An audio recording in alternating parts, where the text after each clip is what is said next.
Fanatics isn't just our name, it's who we are. Loyal, passionate fans dedicated to our favorite teams and to the sports we love. That's why we're honored to be able to offer fans the world's largest collection of official sports apparel and sports jerseys from all the leagues, teams, and players you love. We feature a wide selection of gear from every league, including NFL, MLB, NBA, NHL, and NCAA merchandise, which allows us to serve fans of football, baseball, hockey, basketball, lacrosse, soccer, golf, and everything else that gets your heart pumping. Go to Fanatics.com by using the QR code on your screen right now to celebrate your teams.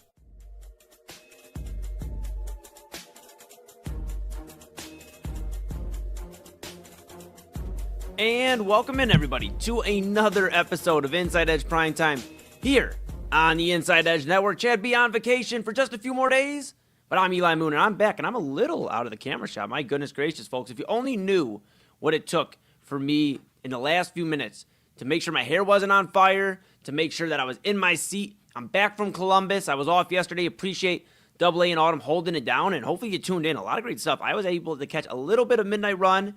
I was out there in Columbus.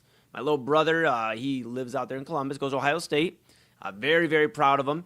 And it was so cool to go out there and just experience Columbus. We'll get into that in just a second here. But, again, thank you to Double A and Autumn.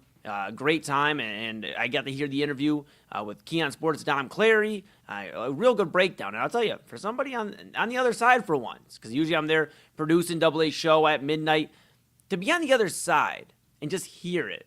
It was a little weird, but a little relaxing at the same time. Like, okay, I don't have to hit any buttons. I'm good. I can just tune in and enjoy myself. So that was very, very good. With all that being said, again, Columbus was incredible. This is my second time going down to visit my little brother. He's been down there for a few years. And really the way it works out is, he comes up here, and then we try to find a way, but just he's so busy. He's in school, and he's really working hard, and I'm beyond proud of him. But we were able to line up a trip where Papa Moon, Mama Moon, and myself, we all got in the car, and we came down to Columbus, headed down to Columbus, and we saw my little brother, did a ton of stuff in such a short, jam-packed 2 days here, right? Yesterday, we went down to Columbus, right, and we had pizza, a great pizza place. The name, it's funny. You're like, what pizza place? I miss it right now. I'll get it during the break, see if Pop Moon knows it. I'll go flag him down. But a great evening dinner. We went and got some ice cream at a local ice cream shop. Of course, maybe it may not be up to speed or your speed, that is. But I had mint chocolate chip ice cream. And you can fight me in the comments. You can yell at me wherever you are watching. But I'll tell you this. Mint chocolate chip is undefeated. It's one of the best ice cream flavors. A lot of great stuff. It was really cool just to sit there and have ice cream, sit there and talk to the fam. Luna, the dog, our family dog, really my little brother's dog, at this point, right? But it was real cool to have, just camaraderie, family. It was so important. And today is my official birthday. Hold your applause. Thank you. But today's my official birthday. I turned 29. We did a ton today. We went to Kozai out there in Columbus, which is real cool. Like here in Cleveland, we have we're Cleveland's digital leader. We have the Great Lakes Science Center. This is like a bigger, in my opinion, Great Lakes Science Center. Maybe a little different, depending who you ask, but I think we all enjoyed it. A lot of cool stuff, a lot of great exhibits, and it was a really, really fun time.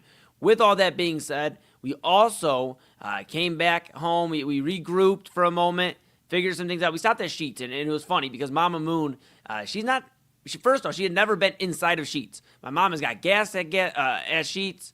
She is sent, one of me or my little brother when he was here or whoever's with her in the car to go grab some energy drinks or whatever she needs. She has never ate at Sheetz. And, it maybe, it left a little to be desired, at least out there in Columbus. So let's try a Cleveland location. I think it'll change your mind a little bit. But a little odd. I will get into that. I had 2 hot dogs, and, that's my go-to at Sheetz.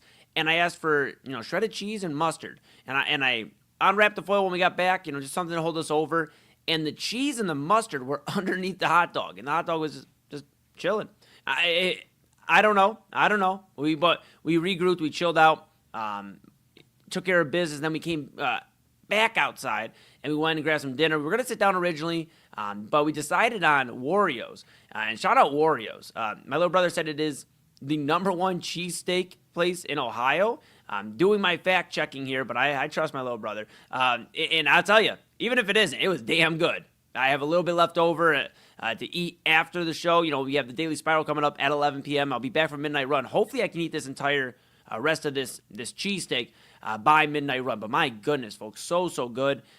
And we just got to sit there and relax a little bit more. And then we headed back. The last 2 hours, been on the road.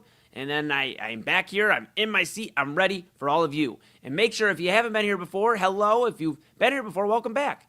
Make sure you like, subscribe, follow at InsideEdge Net on all the socials, YouTube, X, Facebook, Instagram, TikTok, Twitch, all that great stuff. Smash that notification bell so you know when we're going live across all the socials.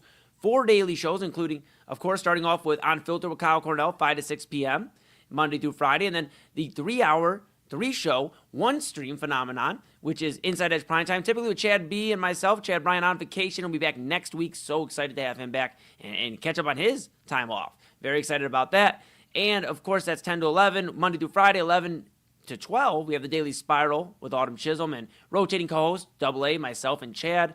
That's 11 to 12. And then at Midnight Run with Anthony Alford, midnight to 1. Everything Monday through Friday, those 4 shows I mentioned. We have great weekly programming as well. Real Talk with Pop Moon Saturdays at 5 p.m. The Voice of the Land, you just heard that earlier today. Ryan Mosser and Kevin Arnold. That's at 6:05 p.m. A lot of great stuff. Legal Formation Mondays, 7 p.m. Chad Bryan and TK Dandridge. And you can read about all these fine people at our website, InsideEdgeNetwork.com. Again, InsideEdgeNetwork.com. You can go read about your favorite personalities. Go check out our partners page because we couldn't do without them. Fanatics.com, AlleyRoseFragrances.com, Monster Moments, SportsMemorabilia.com, W Energy, and Omega Video Marketing. Appreciate them and appreciate you at home. So make sure you go grab something nice at the merch store, our merchandise store. Grab a shirt, a hat, a mug, a polo, a windbreaker. Get that windbreaker ready for the fall season.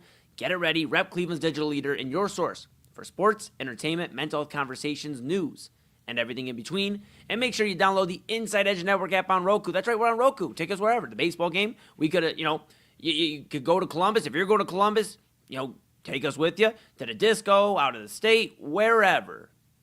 Take us with you, Inside Edge Network app on Roku. All right, folks, got a lot to get into tonight, and I'm excited to. We've been hearing a lot of talks, obviously, the Browns starting up training camp, and the quarterback battle is in full swing. Deshaun Watson, Shedeur Sanders. Who's going to be the starter? On one side, you have Deshaun Watson, all the money the Browns have invested, and they're just trying to see if they can just squeeze any sort of offense, any sort of availability from him, right, in this contract to be able to make it worth it for them, it appears, and see if maybe he could help, at least, if anything, bridge gap. A lot of fans, and myself included, are not a fan of that. And then, of course, on the other side, you have Shedeur Sanders. Obviously, second-year pro, 5th-round draft pick. Had a few wins to end the season last year. As AA mentioned yesterday at Midnight Run, the reason Fernando Mendoza is not in a Cleveland Browns uniform. The Browns were in that running for the number 1 draft pick. Few wins, against some division rivals. And now you pivot. You draft Spencer Fano on the offensive line. And that's where we're at, right? So you have Shedeur. These guys are going at it, Shedeur and Deshaun. It seems like they have a good relationship, but of course, one can only be the starter, the other will be the backup. And I think it's really, really important for Shedeur Sanders to win this job because it feels like Shedeur Sanders is on right now. Hear me out, Cleveland and everywhere else. Shedeur Sanders is on borrowed time here in Cleveland. What I mean by that is he's on a clock to basically show if he can be the future. There's a few things working against him if you look at it. Of course, the Deshaun Watson battle right now and the Browns feeling some sort of obligation to see what it's worth or what he's worth at this point. And then, of course, that 2027 NFL draft class. You have the quarterback draft class, Dante Moore, Arch Manning, so many names. C.J. Carr, I believe, will be more than likely declaring. We'll see how the season goes, but Trinidad Chambliss out of Ole Miss, so many names. And that's all working against Shedeur Sanders. But what he does have going for him, he's a community guy. He's, first off, in the locker room, in the Berea, training facility right there in Berea. He is doing his thing. He's studying the playbook. He has a good relationship with Todd Monken, and he's doing everything he can to be that guy. And, of course, Deshaun Watson, a rough practice yesterday. And, I'll credit Garrett Bush. I'll credit Garrett Bush because he mentioned to AA in his interview about a month and a half ago, almost 2 months ago, that we'll see what happens when the pads come on. Well, the pads are on. Let's see what happens. But I was thinking, guys and girls and everybody out there, yes, the quarterback battle is very interesting. You have, again, Deshaun, the veteran, and all the baggage and everything there, the story. And then you have Shedeur Sanders, who we're still kind of trying to see what exactly is there. And then I started thinking, man, we've talked a lot about the quarterbacks. But if everybody recalls, last year and in the last few seasons, everybody around the quarterback were question marks. Now, I'll take a step back for a moment. Of course, we have Quinshon Judkins returning from injury. He'll be the lead running back for the Cleveland Browns, and I think he should have another good year, a promising year, a strong year. And then Harold Fannin, Double-A's favorite, Bowling Green State University alum. And, of course, I believe he will make that leap into this top 5 tight end discussion this upcoming season. But then you start looking at everything else, right? Okay, you have Judkins and you have Fannin. But what about the wide receiver room? There's a lot of unknowns there, right? You have Jerry Jeudy. Let's start there, right? You have Jerry Jeudy. He's last year the number 1 receiver for the Cleveland Browns. Couldn't catch a cold. And now he comes into a room right now with Denzel Boston and Casey Concepcion. Concepcion, the first-round draft pick for the Browns. Denzel Boston, the second-round pick for the Browns, the third pick they made in last year's or this past year's draft class. That's where we're at. I started thinking, right? I don't know how this receiver room is going to look, right? You could talk about Shedeur, you could talk about Deshaun Watson, you could talk about how they're going to look, how they're going to look in terms of talent-wise, execution-wise, new playbook with Todd Monken. But if these guys can't catch, and now granted, 2 of these are rookies, so we'll talk about those guys specifically in a moment. But if they can't catch the ball, if they can't get open, find ways to get open, then it really doesn't matter who you chop back there. You could put Papa Moon or myself back there, and we'd be in the same spot. We've seen it. We've seen it because even at times, early on in the season last year, when Joe Flacco was still a Cleveland Brown, Jeudy dropping passes, Cedric Tillman dropping passes, guys not getting open, the offense looking stagnant. Now, granted, a whole new scheme under Todd Monken, but Jerry Jeudy's got a lot to prove. Starting with him in this wide receiver room, he's got a lot to prove. Not only if he can be a wide receiver 1, but if he can be a valued piece in a winning franchise's wide receiver room. Remember, Jeudy, a Denver Bronco, a first-round draft pick, a lot of praise, and I was very high on him coming out of Alabama. A guy that I thought really could be one of, if not the best receiver in the league. And dude, man, do I look stupid for that one. But right now we're just hoping that he can put together a solid season and help make the transition process to the NFL easier for Boston, for Concepcion, for these guys. That is their first season. I don't know if I trust Jerry Jeudy to be a leader in that wide receiver room. This isn't like it's a 32, 33-year-old guy. He's still essentially in his prime. And the Browns drafted 2 receivers. So you wonder what's going through on, in his mind. Obviously, he's been asked about the quarterback discussion. He doesn't get into it, and I respect him for that. But you wonder what's going through his mind. This is almost a prove-it season for Jerry Jeudy. Because I think if he has another down year, he won't be in Cleveland next year. And then, of course, we have Denzel Boston and Casey Concepcion. I'll start with Concepcion. Of course, the wide receiver that gets out in space and he's gone. Blouses, it's over. That's what it is when Casey Concepcion gets the ball in open space. But with that being said, I don't know how I feel about him. I've got to be honest, guys. And I've been feeling that way about him since the first round draft pick was made. I'm worried about his hands, if he can catch the ball. And I'm worried that he won't be able to create that open space when we get to the NFL level. The college to NFL speed difference is there. There's a gap. There's a jump. Can Casey Concepcion get open? Can he get open? And then, of course, you have Denzel Boston. And I want to, real quick before we get to Denzel Boston, hey, Nate's tuning in. Hey, Nate. Yeah, I appreciate you, man. Yes, I was off yesterday. I'm back from Columbus. And, of course, we're talking Cleveland Browns, man. But I hope you're doing well as well. Thanks for tuning in. We appreciate you every night, man. And, I believe you're talking about Joe Flacco, about he looked night and day different in Cincy. Kind of seems to be the trend with Joe Flacco anywhere he goes from. He leaves Baltimore. The Baltimore kind of cuts ties with him. Kind of bounces around, goes to Denver. And then he comes to Cleveland and has that resurgence. And then Cincy was able to hold down the fort enough. I mean, what else can you expect out of the guy? Let's get back to the Browns wide receiver room, though. You have Denzel Boston.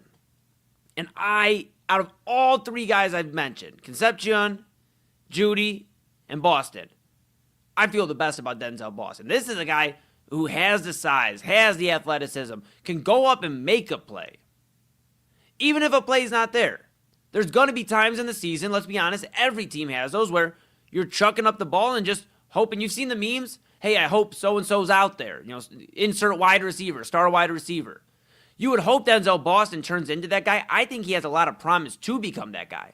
I think he's somebody that the Browns can go, hey, we're going to put you on the outside. You're going to go out and get it.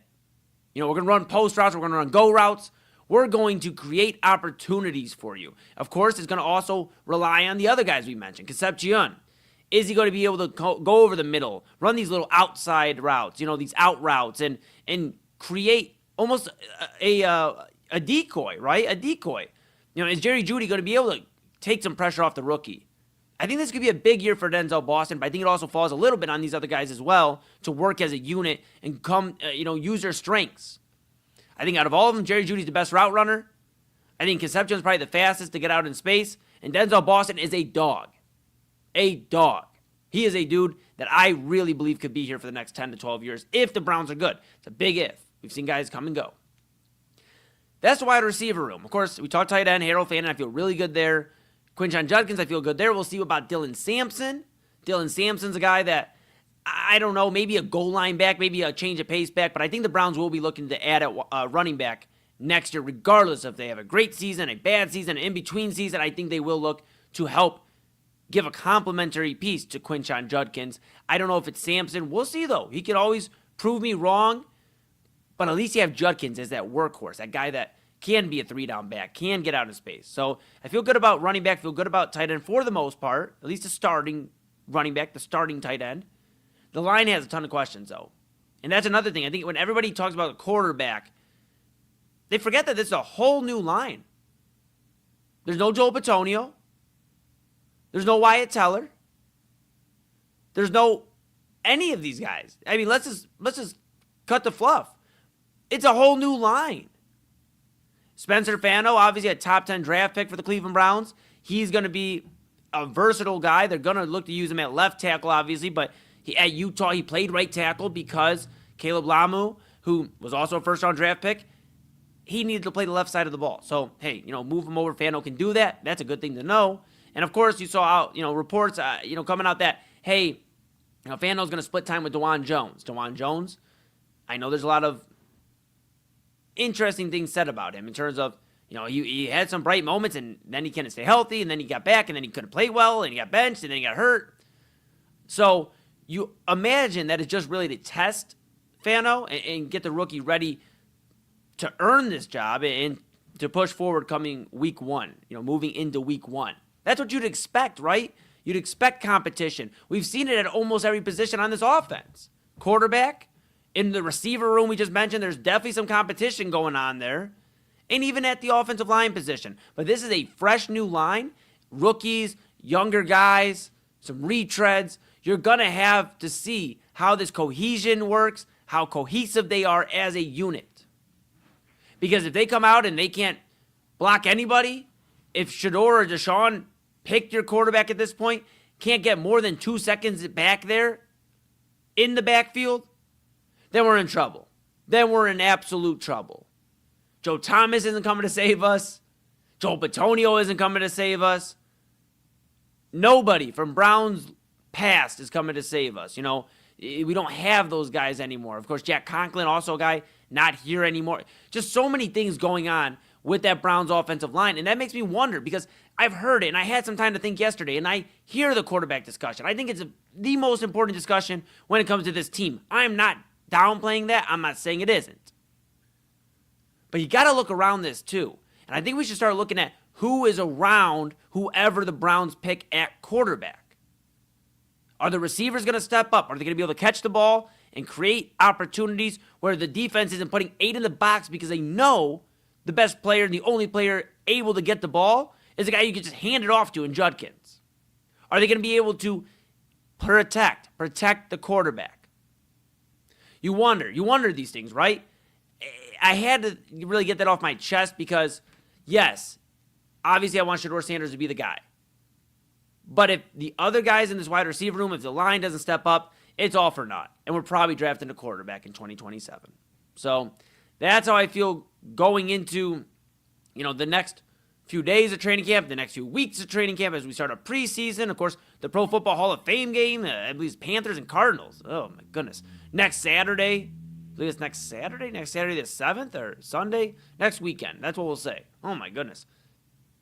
Yeah, but football's back. And we're almost into real regular season football.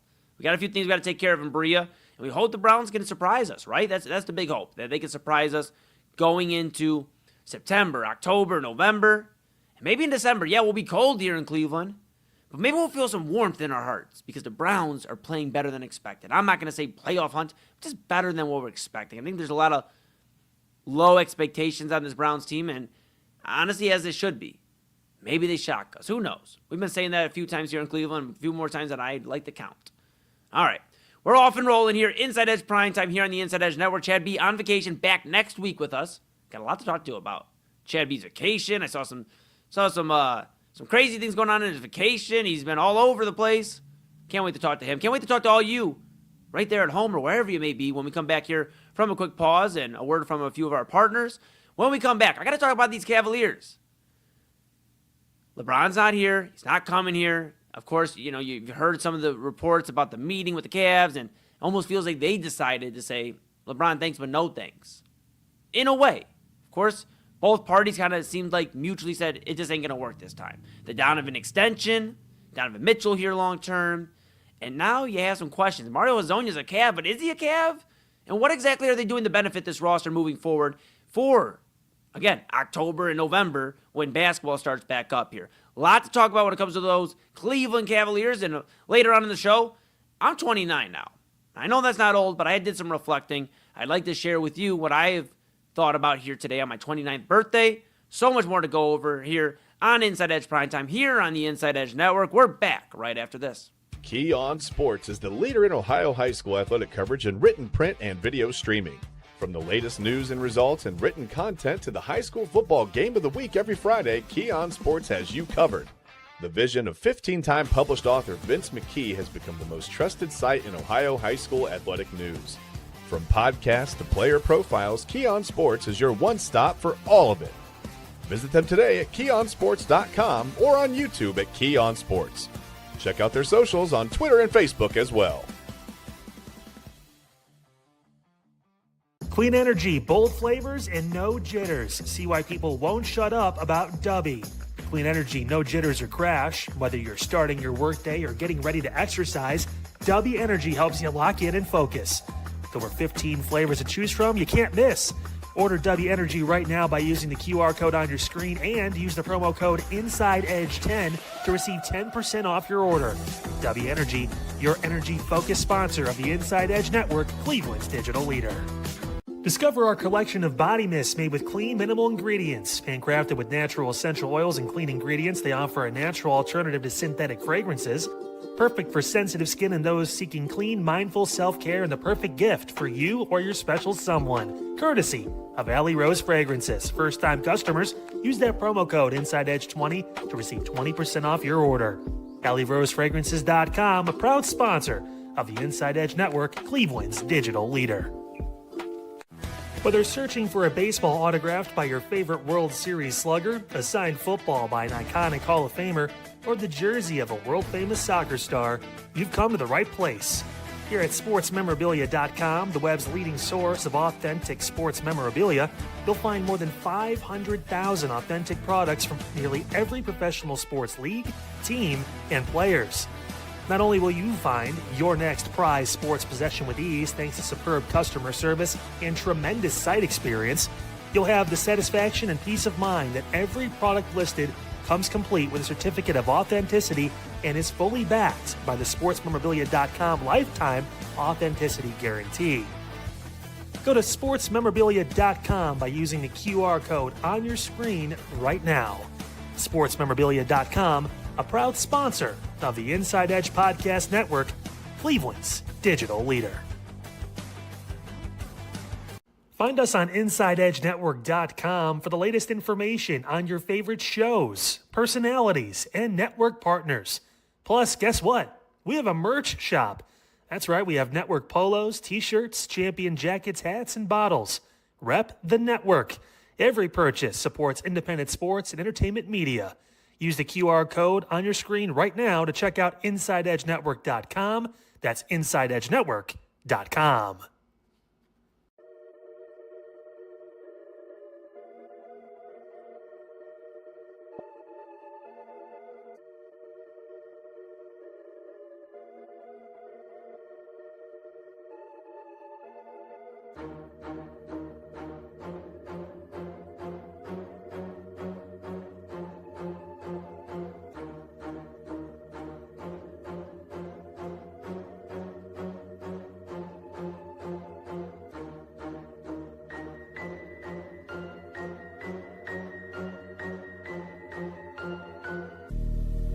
And welcome back to Inside Edge Primetime here on the Inside Edge Network. Chad Bryan on vacation for just a few more days. He'll be back Monday with us. Can't wait to talk to the bro. I'm Eli Moon. We are back in the saddle, on the saddle, saddle adjacent here with all of you. Thank you for spending your Thursday evening with the Inside Edge Network. Talked about those Cleveland Browns in the opening segment. A lot to talk about, not just quarterback, but everything around in that offense. Whole new look under Todd Monk, and we'll get into all of that. We are also going to get into those Cavaliers in just a moment, but what I want to remind you, of course, if you haven't been here before, welcome, hello, thanks for tuning in. If you've been here before, hey, welcome back. If you haven't yet, like, subscribe, follow Inside Edge Net on all the socials, YouTube, X, Facebook, Instagram, TikTok, Twitch, all the socials. Smash that notification bell so you know when we're going live. 4 daily shows, a lot of great weekly programming. You can stay locked in with all of that just by locking in, following, liking, subscribing to Inside Edge Net. And go read about all those personalities at InsideEdgeNetwork.com. Check out our partners page. A lot of great stuff there. And go to the merchandise store. That's right, you at home. Go grab a shirt, a hat, a mug, a polo, a windbreaker. Tuck it away for the fall. Rep Cleveland's digital leader and your source for sports, entertainment, mental health conversations, news, and everything in between. And download the Inside Edge Network app on Roku. That's right, we're on Roku. Take us wherever you want to go. To the disco, out of the state, to the local bar, to the baseball game, wherever you want to go. Take us with you on the road. Inside Edge Network app on Roku. All right, those Cavaliers, well, hey, they missed out on LeBron. They've missed out on everybody, it seems like. And you start wondering, where exactly do the Cavs go from here, right? Where do the Cleveland Cavaliers go from here? This is a team that was in the Eastern Conference Finals last year. And, of course, they got a participation trophy because they got swept by the Knicks. It all fell downhill after the 22-point blown lead in Game 1 in Madison Square Garden. And the Knicks obviously go on to hoist the Larry O'Brien trophy. They defeat the Spurs and win the championship. We know the story. We get it. We're here. We get it. The Cavs, obviously, at that point, shift their focus to really anybody they can bring in here. You know, Giannis, nope. Jaylen Brown, nope. LeBron, nope. And they haven't really made any moves that have benefited this roster, all while losing Dean Wade to Philadelphia, losing Keon Ellis to Brooklyn, and having a lot of these guys in trade discussions while trying to get LeBron. Max Strus, Dennis Schroeder. You know, we've heard the mention of some of these guys, and you wonder where the Cavaliers are going to go from here when it comes to how are they going to make this roster better, right? I mean, for lack of better words, how are they going to make this roster a championship roster? We know they have the grit to get out of the second round, it appears. How do they get to that next level? And with all these other Eastern Conference teams getting better, Toronto, we're waiting on the finalization of the Kawhi trade, of course, but he should be in Toronto. You have Philadelphia, right? You know, that whole new super team, Jaylen Brown, LeBron, Joel Embiid, Tyrese Maxey. You have Detroit. That was the number 1 seed last year. They're going to be back with a vengeance, looking to redeem themselves. You have so many teams. Boston, Jason Tatum is now officially his team. Paul George there. We'll see how that works out. Mitchell Robinson and company. You kind of see how it works out there in Beantown in Boston. But a lot of teams have gotten better. The Cavaliers, really, you know, you would say they've stayed the same, but they've gotten worse. Let's be honest, folks. They've gotten worse. They've lost 2 of their depth pieces in Wade, who was starting majority of the playoffs for Cleveland, and then Keon Ellis. I know he didn't play a lot in the postseason, but he was somebody that helped out in that second half, is a younger player, somebody that maybe the Cavs could have looked forward to in terms of that Evan Mobley timeline, which it seems like they're shifting towards. I know Donovan signed long-term, but it seems like the Cavs, it don't matter who you offer. Michael Jordan could come out of retirement, and the Cavs would say, we're keeping Evan Mobley. That's how it feels right now in Cleveland. That Evan Mobley is untouchable. There's a few guys that are untouchable, it feels, in the league, and Evan Mobley, it looks like he's one of them. But how are the Cavs going to get better? They signed Mario Hezonja. Chad and I joked about it last week, about are they going to sign Hezonja? Is that the move? And, of course, the Cavs signed him to a deal. But, you see multiple reports they've hit a roadblock. There's a few things going on here. The Cavs, they formally agreed to sign the deal. I'm seeing this from Fear the Sword. This is mentioned from different they have a quote in here from Mark Stein about the Cavs and other teams have been pursuing Hezonja this offseason in hopes of capitalizing on a July 20th NBA out in his Real Madrid pact. The Spanish Giants have reportedly pushed back on releasing the Croatian forward since he did not have his NBA team lined up until July 26th. That's per Mark Stein. And then, of course, this is included in the Fear the Sword article. Now it's to the point where, okay, you brought Hezonja in. Okay, maybe he could be a depth piece. He shot better, catch and shoot 3-point kind of guy. Maybe play some defense. Add that depth that maybe we're missing with Dean Wade to see what he can do there. But now, there's some interesting stuff here from Mark Stein as well in this Fear the Sword article. Cleveland has yet to formally sign Mario Hezonja, but is working through the needed steps. One source close to the process tells, at the Stein line, Mark Stein, to make the deal official. Hezonja and the Cavaliers agreed to a one-year minimum deal Sunday after LeBron James chose Philadelphia. Basically, Real Madrid's trying to say that Hezonja didn't notify them in time for his buyout window. So it's going to turn into a tricky thing where does he have to go back now overseas to Real Madrid? Did he not get out of his contract in time? And then the other things I'm hearing are, he may not even want to play here in Cleveland. That he did it so he can bounce somewhere else, whether it's another league overseas or it's a different NBA team. It's so much to unpack for a guy that, truthfully, I don't think will impact too much when it comes to wins and losses in Cleveland. So how are you getting better, Cleveland? Cavs, Kobe Altman. How are you getting better? I've been sitting here trying to figure out who's out there. I mean, and there's not much. There's not much out there in terms of free agency. There's really not. Jonathan Kuminga's still out there. The talks are the Cavs are still the front runner to go get him. Last I had read that, hey, the Cavs are going to look to add a young piece, 23 years old, that can, again, be in that Evan Mobley timeline. He had a great second, I won't say necessarily great, but a very strong second half for the Atlanta Hawks when he got moved from Golden State. Now he's obviously going to be on the move again. Is it going to be Cleveland? Can he continue building momentum and be a strong piece there? We'll see. But if you're putting all your eggs in the Jonathan Kuminga basket, I don't know how to feel as a Cavs fan. Not necessarily will they make the playoffs. I know others on this network may disagree. I think they're almost a lock to make the playoffs. At least they may not be top 3, but they'll be 4 to 5. They'll be out of the play-in. They will be a team that will find a way to get to the playoffs, to be in the playoffs, not in the play-in, and have a 7-game series to start round 1. But how do you get to the finals? Now that's the question. We've got the Eastern Conference Finals. How do you get over that hump? How do you get back there and over that hump to the finals? Mario Hezonja, come on, man. Come on. I'm sure he's a nice guy. But if it didn't work the first time, top 10 draft pick, I believe 5th overall by the Orlando Magic, back basically 10 years ago. If it didn't work then, is it going to work now? We've done a lot of reclamation projects in Cleveland across all 3 sports. Here at major sports, basketball, football, baseball. It sure doesn't work. 9 times out of 10 here in Cleveland. So I don't know, man. Maybe I'm a pessimist when it comes to that, and maybe I should lighten up, brighten up a little bit. But I don't feel great. I don't feel great about Mario Hezonja being the only piece the Cavs have added. So if you put it on the whiteboard, if we're doing the Rich Paul effect here, all right, we lost Keon Ellis. I'm looking over to the whiteboard. We've lost Dean Wade. And we've gained Mario Hezonja. How do you feel about that? Even if they do add Jonathan Kuminga back to the whiteboard, how do you feel about that? How do you feel about that? There's not much out there. Again, all the stars are basically placed. Even the ones that were surprising are placed now on different teams. So I don't know what you're going to do. Maybe Jonathan Kuminga is the only option. The other thing you have to take into account is James Harden still hasn't signed his deal. And everybody's like, don't worry, Eli, don't worry. He's going to sign the deal. He wants to play in Cleveland. James Harden wants to play in Cleveland if it means winning a championship. He's 37, about to be 37. He is a guy that is trying to win a championship. He's been to 1 finals in his career, 2012, back with the Oklahoma City Thunder. He was a 6th man. as a great six-man, obviously at that time, with Kevin Durant, Russell Westbrook, Serge Ibaka. A lot of fun names. Dabo Cephalosha, there's a name for you. But James Harden, he'll be 37 in about less than a month. August 26th, he'll be 37. He still hasn't signed this deal. No Giannis, no Jaylen Brown, no LeBron, nothing. Mario Hezonja. Do you think, if you're James Harden, let's put ourselves in the minds of James Harden here, or the mind of James Harden.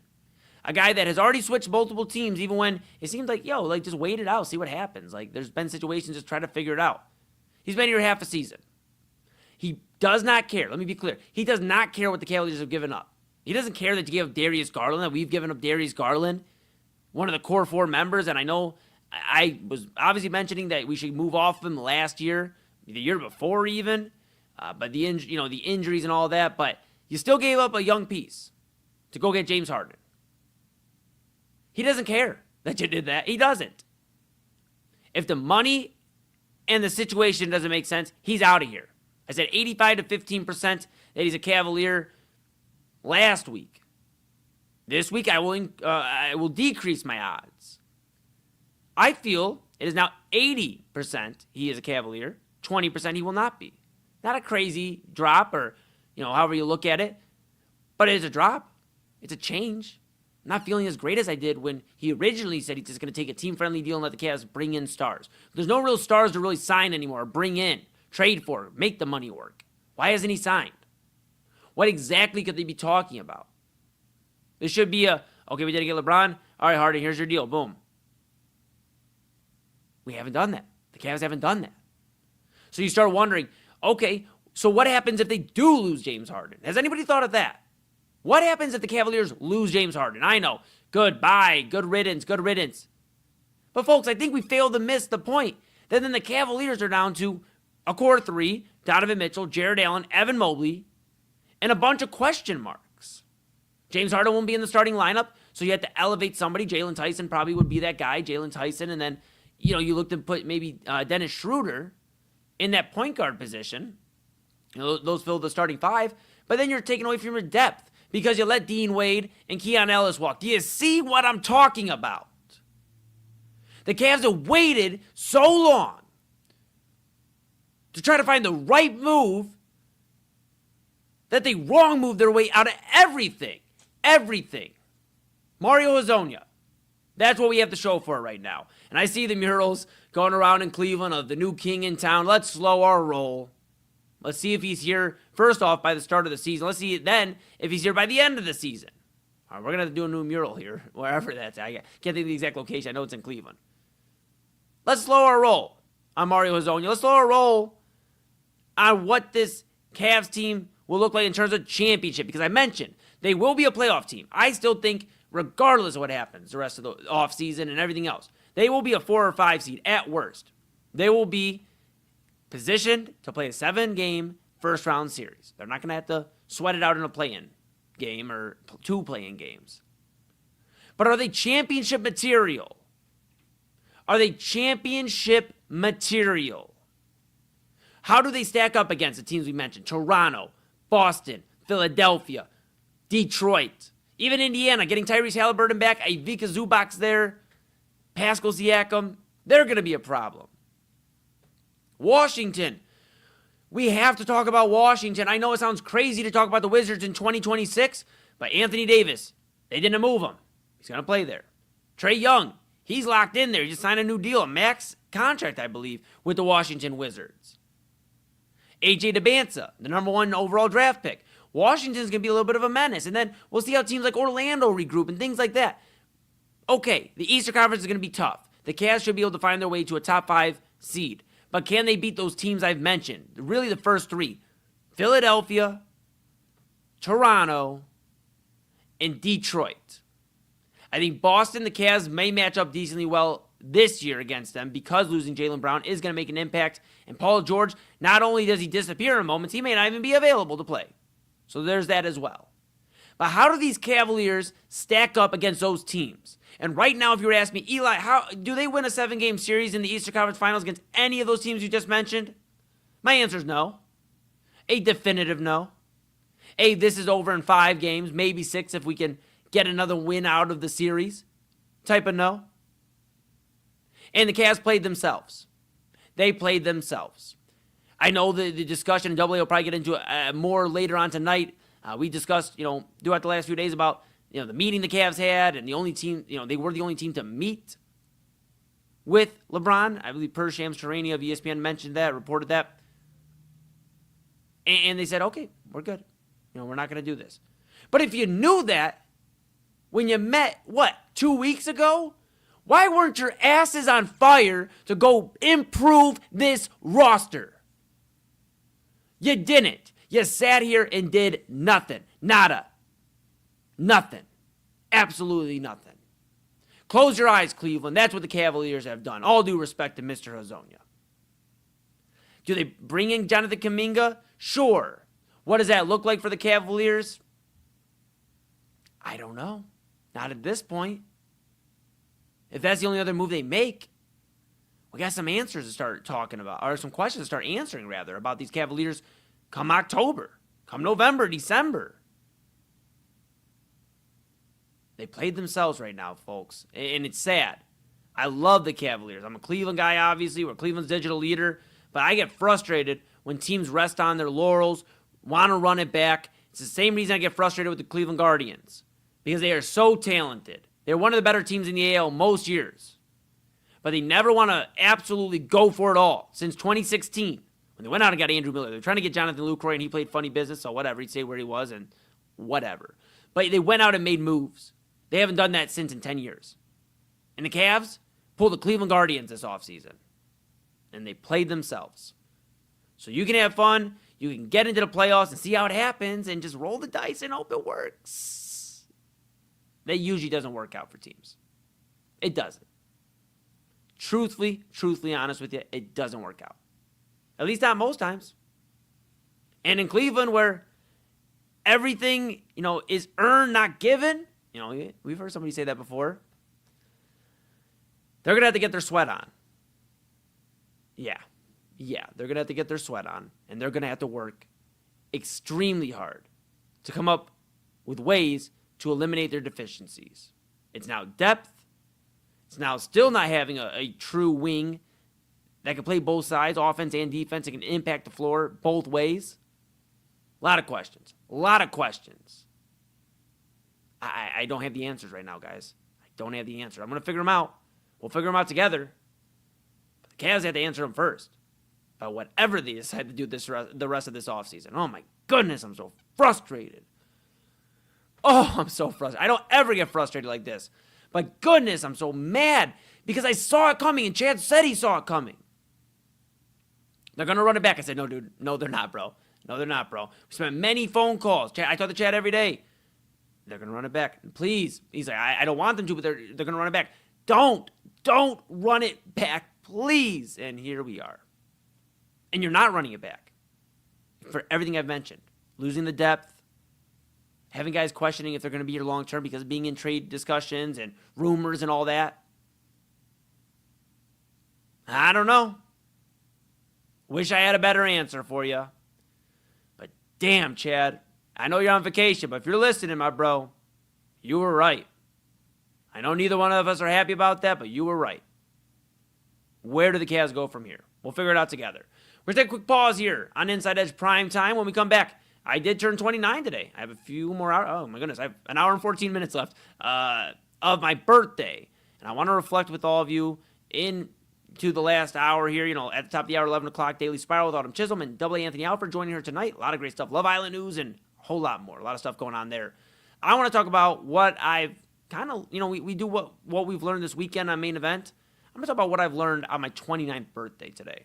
Been thinking, I had Moon Bash this past weekend. I had an absolute blessed time. I'm grateful for everybody, the artists, the people that came out and supported, Brothers Lounge for always being so great to us and always opening their doors. Great weekend. And then, of course, today I got to reflect some more, being around family. I'm going to talk about what I've learned a little bit. Being 29, and hey, I'm new to the 29-year-old world, so give me a little grace, okay? We're coming back here on Inside Edge Primetime here on the Inside Edge Network. Chad B on vacation, back Monday. I'm Eli Moon, and we are back right after this. Fanatics isn't just our name, it's who we are. Loyal, passionate fans dedicated to our favorite teams and to the sports we love. That's why we're honored to be able to offer fans the world's largest collection of official sports apparel and sports jerseys from all leagues, teams, and players you love. We feature a wide selection of gear from every league, including the NFL, MLB, NBA, NHL, and NCAA merchandise, which allows us to serve fans of football, baseball, hockey, basketball, lacrosse, soccer, golf, and, well, everything else that gets your heart pumping. Go to Fanatics.com by using the QR code on your screen right now to celebrate your teams. That's Fanatics.com, a proud sponsor of the Inside Edge Network, Cleveland's digital leader.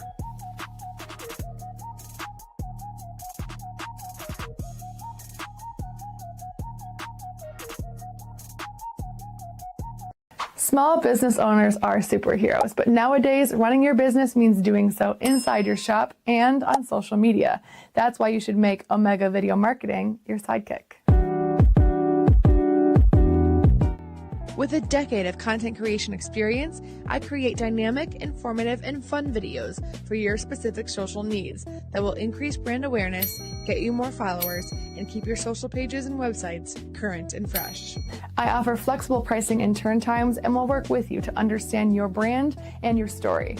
All of that comes from the heart. My award-winning expertise is just the cherry on top. So let's get connected. After all, your brand is the alpha and my expertise is the omega. Discover our collection of handcrafted candles. That's right, every product is thoughtfully created in small batches free from harmful toxins for mindful everyday indulgence. Our candles are hand-poured in coconut soy wax with natural wood wicks, offering a long-lasting burn and rich fragrances. Create a cozy, safe ambiance for your home with candles from Alley Rose Fragrances. First-time customers use the promo code InsideEdge20 to receive 20% off your order. AlleyRoseFragrances.com, proud sponsor of the Inside Edge Podcast Network. Mosser Moments Photography is a husband and wife wedding photography team based in Cleveland, owned and operated by Inside Edge Network's very own Ryan Mosser and his wife Hallie. For the past 10 years, they've captured more than 100 weddings across Northeast Ohio and beyond, always working together as a true two-person team. Their style centers on authentic, emotional storytelling, documenting the real moments between two people in love and creating images that feel natural, comfortable, and true to the couple. Rooted in Northern Ohio but inspired by their travels, Ryan and Hallie bring a warm, personal approach to every wedding day. Their work blends experience, consistency, and a genuine passion for helping couples relive their best day through timeless photography. Learn more at MosserMomentsPhotography.com by using the QR code on your screen right now. MosserMomentsPhotography.com, a proud sponsor of the Inside Edge Network, Cleveland's digital leader. Well, Side Hustle Podcast is ready to go. And Kyle, we talked SummerSlam. We did, and we're going to have the results this coming Friday morning. A nice little 4 to 5 days to really, marinate with what the fuck happened over the weekend when it came to SummerSlam. I mean, did, Seth and Roman hold weight? Was it a true grand finale to that feud that's, over a decade plus in the making? Is CM Punk still champion? Did Nick Aldis, show up and show out, and his one chance turned into a golden opportunity? There's going to be so many questions that need to be answered.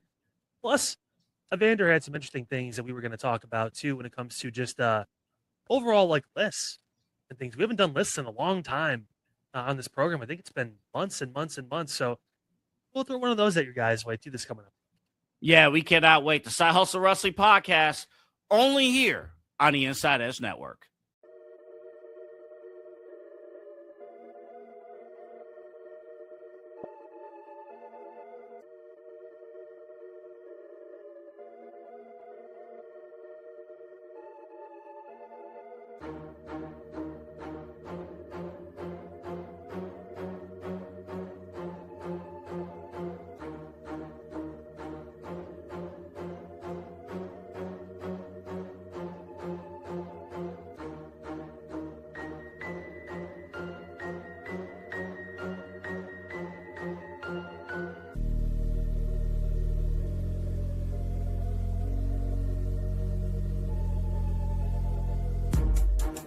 And welcome back to Inside Edge Primetime here on the Inside Edge Network.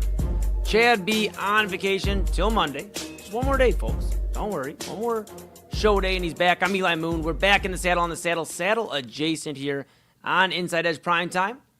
And so happy you're here with us for the final few minutes of the show. Of course, stream is not over until 1 a.m. Got the Daily Spiral with Autumn Chisholm and Double A Anthony Alford at 11 p.m. and at the top of the hour. And, of course, at midnight run with Anthony Alford on Hinged. And I'm back producing. I can't wait to hear what Double A is going to get into and what mess he pulls me into. I can't wait. I love the bro. Cannot wait to be back with everybody. And I'm happy I'm back with all of you. Make sure you like, subscribe, follow at Inside Edge Net on all the socials, YouTube, X, Facebook, Instagram, TikTok, Twitch. Smash that notification bell so you know when we're going live. 4 daily shows. A lot of great weekly programming here for you.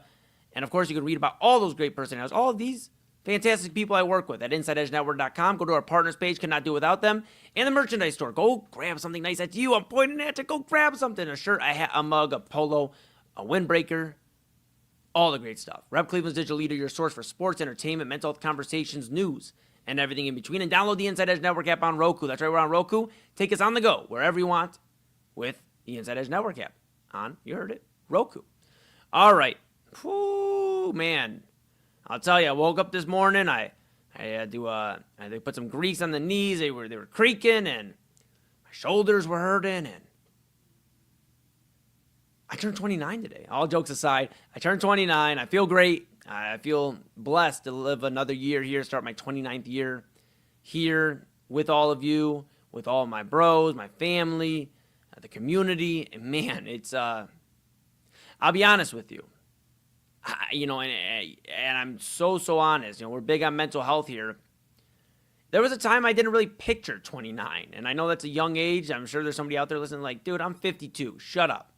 But I had a tough time in my early 20s loving myself, and I feel like I do love myself now. There's days where I struggle. I have those moments where I'm like, God, Eli, can you just get it together?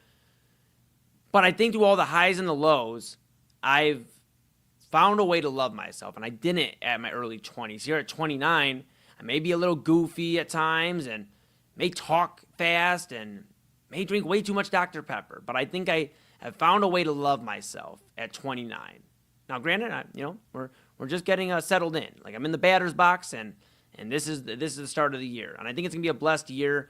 I got a lot of time to reflect at Moonbash, after Moonbash. I didn't reflect during because I was running all over the place, making sure everything went well, and it did. And again, thank you to Brothers Lounge, all the artists, all the fans, the supporters, everybody that stepped out to Brothers Lounge and rocked out from 12 p.m. to 12 a.m. all day Saturday, then Sunday with the DJs, DJ night, Moonbash Day 2, an entire weekend. An entire weekend. I just blessed beyond belief. Beyond belief. But we already have it locked in. We're going to do a third annual Moonbash next year, and that's what I'm about, community. That's what I think I've learned. I talked about before the break. I'm going to do a what have I learned instead of this weekend, like maybe we do on main event. I'm going to do what have I learned now that I'm 29. A few things here. One, I've learned that it's so important to get on the phone or go visit somebody that you love. I was talking earlier about my brother. My brother's in Columbus, and I was technically supposed to be working yesterday. Working yesterday and off Tuesday. I called Double A and said, dude, I don't get a chance to go see my little brother very often, and I have to. Can we make this work? And he made a call, and he called himself, and he said, yeah, I talked to myself. We're good. You can have the day off. So I went down to Columbus, and I spent time with my little brother. And you know what? I gave him a hug about 2.5, 3 hours ago, and it feels like it was months ago at this point already. Make sure you hug, you love the people that you love. Tell them you love them. Tell them. I spent a few days ago, I talked about, it was the 7-year anniversary of my Aunt Monica passing away, my mom's twin sister. And that shit still hits me to the core. Part of my language, but that still hits me to the core. That I don't get to get on the phone with her at 3:30 in the morning and talk about nonsense. Hey, nowadays, it's been 7 years. Nowadays, I get on the phone and say, did you want to hear about the show? I know you weren't able to make it possibly tonight. She'd be there. Let's be very clear. But if she wasn't, hey, let me tell you about the show. Or Do you want to hear what Double A talked about on Midnight Run? And she'd meet everybody. She'd meet LaHale, my music collective, the Inside Edge Network. She'd meet the community because I'd introduce her. That's what I'm about. Bringing community. Love your loved ones. Love the people that need love. And it's okay to see somebody for 2 times and be like, that's a cool guy or girl. And I'm just going to let them know they're appreciated. They're appreciated. And that's something I've learned, from Papa Moon and other people. We were out at a local restaurant the other day, and Papa Moon walked up to the lady who, she grabs, I think the hostess is the correct word, but she brings it to the table. She says, here's everything. He walks out while we're walking out. He goes, hey, just in case no one told you today, you're appreciated, and you're doing a great job. And that lady had the biggest smile on her face. The biggest smile. It doesn't hurt to tell somebody they're doing a good job. It doesn't. And I've learned that. I think we get caught up, and I get caught up in it because, obviously, and I know somebody's going to be like, oh, you just toted the title. And I don't ever. But being the assistant program director of the Inside Edge Network, being involved with, booking for LaHale, my music collective that I'm a part of, and the community here in Cleveland and out of state, we get so caught up in me personally. I'll talk about myself here for a moment. It's very Leo-like of me, forgive me. But I get so caught up in, well, this has got to get done, and this got to get done, and that, and that, and that.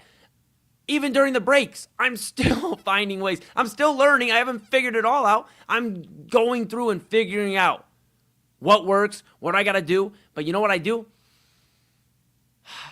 I breathe. I breathe because you have to take these small victories and smell the flowers. Smell your roses. Don't wait till you're in your 60s or 70s to go, man, wasn't that a cool time? Embrace it now. Don't live in that moment, but embrace it. Celebrate the small victories. Celebrate those times where you said, I had a kick-ass job. I did a kick-ass job. We did it. Celebrate the small victories. I went, like I said earlier, in Columbus. I was at Wario's, a great cheesesteak place. I'm celebrating that victory all night because I still have cheesesteak with me. That's a small victory. So that's what I'm talking about. Celebrate those small victories. Smell the roses. You don't have to wait till it's all said and done to smell your flowers and take a little credit in something you've done and be proud of it. Love people. Be proud of your work. And get involved in community and just be around people because we are so much stronger. I've learned at 29 years old, we are so much stronger when we are collaborating, sharing ideas, getting after it as a community. That's what I've learned. You know what I've also learned is it's okay to not be all right, to not be okay. A DJ RC3, he says that all the time. It's okay to not be okay. Just know I'm here for you. Mental health is so important here on the Inside Edge Network, and we're going to get through it together. Get the help you need. Talk to somebody. But, I made it to 29. I know I'm running a minute over. My apologies, Autumn and Double A, but I made it to 29. 21-year-old Eli didn't think he'd make it to 29, and that's real shit. But I'm here. You're here. You're listening. You're rocking out with us. You are just as much a part of the program as everybody that gets on this camera. So thank you. And we can't wait to keep talking to you for the next 100 years. When we pass this down to my niece and nephew and Double A, whatever, we're just going to pass it down. We're going to do the damn thing. And that's all I got. This has been Inside Edge Primetime here on the Inside Edge Network. My birthday's got about 59 minutes. So I'm going to go, I don't pop bottles anymore because I don't drink. So I think I'm going to go have some Dr. Pepper. I'm going to hand it off here. Of course, I'm going to switch to studios and get out here for a moment, go take a deep breath. But thank you all for tuning in. This has been Inside Edge Primetime. I got one more show with you, then Chad B's back, and he'll probably throw me around the studio. But Daily Spiral coming up here after the station identification. Yes, Double, I see your face. Chad gets a little rowdy sometimes. Station identification, Daily Spiral coming up right after this.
is. Oh, that actually came out really cute. I'm sorry. I was fixing my hair in the break.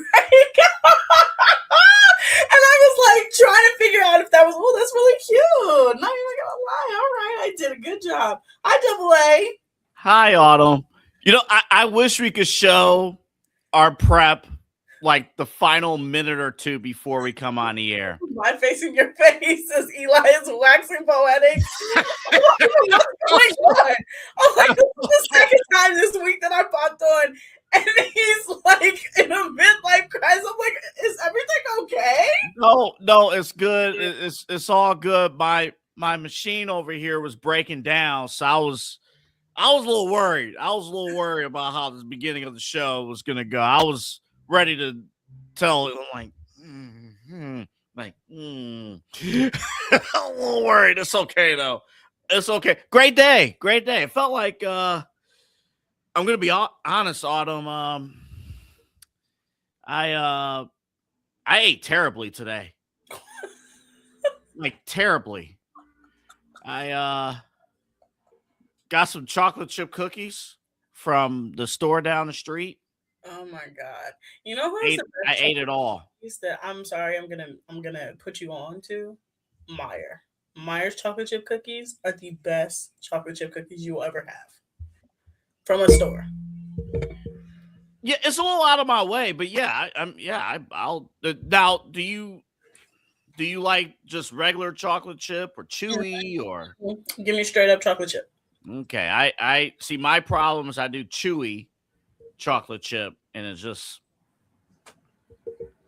I usually get it like once a month, and like today was my cheat day, so I'm gonna destroy my body at the gym tomorrow and Saturday.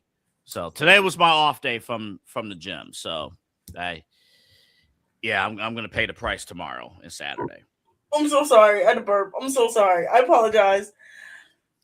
We gotta check like work conditions on this network. I got Eli saying that Chad throws him around. I got you burping on the air. I mean, we got to figure out work relations here. Well, one side is coming out this end and not the other, okay? Because good. Have you thought about the hot ones that we talked about last night? Again, y'all, I told a story of how if I have anything hot, I will throw up. Like, I literally threw up at my brother's lawn because I had a pinch of hot sauce. Okay, no. You had like the highest of high. Like, what is your baseline, Autumn? What is your baseline of spiciness? My baseline is mild. That's my baseline. That's fine. Mild. And even then, it's still too hot for me. I don't like hot food because why am I in pain when I'm eating? I want to enjoy my food. That's what ranch is for. Ranch or blue cheese. I don't like ranch. Then use the blue cheese. I don't like blue cheese either. Okay, I can't defend blue cheese, but at least ranch. I mean, ranch or something. I don't know. Do dry rub. I don't know. I mean, look. When I go to Buffalo Wild Wings, when I go to any barbecue place, or any place with wings, it has to be straight up barbecue sauce. It has to be honey barbecue. Buffalo Wild Wings is sweet barbecue. It has to be a honey barbecue sauce because I like a little sweetness to my barbecue sauce. That fair enough. I thought you were rolling. In like, hey, I want some big ass chicken. I don't know. You just go roll in and that was it. No. Sweet barbecue. I'll tell you, sweet honey barbecue. Any honey barbecue or sweet there's a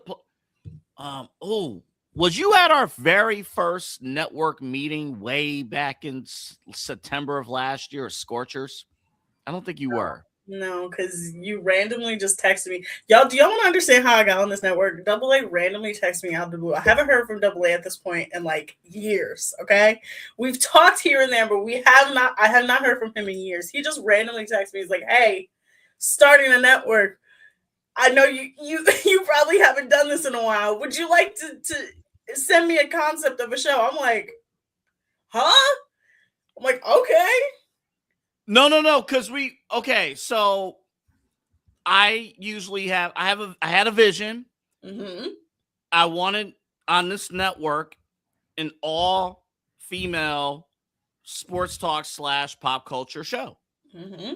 which for 10 or 11 months, we accomplished that with Jersey Chasers. And you and Christy did a great job. Now, Christy had to pick up a new job full time. She's doing really well. Christy will be with us on the Love Island reunion watch along, which is still a month from now, but it'll be here. It's crazy that it's a month away. And okay, do you want to get into our first topic from that? Sure. I have reaction. I didn't get an opportunity to like really sit down. I've seen highlights of Trinity and Bryce with Andy Cohen. Honestly, watch what happens live. Anything that they post on YouTube is essentially the show. If the clips, it's a 30-minute show. So what they post on YouTube is what happened. So, like I told y'all before, the real Love Island season has begun. The real Love Island season is the post-Island discourse. And last night, Trinity and Bryce, Carl and Anaya, both were on Watch What Happens Live. So let's talk about it. Number one, Andy is messy. Okay? He is messy. The very last clip I saw before I hopped on, they were talking about which Islander do you think have the biggest thing downstairs, and like they were interested in perhaps measuring, and I think Caleb won the vote. That was like the very last clip I saw before I hopped on this here show, which gave me an indication of how tonight was going to go. That we'll get into something. I'm not something else later on because I have a confession to make. I have to tell you something that no one else knows. Okay. That might be the best tease in the history of this network. That might be.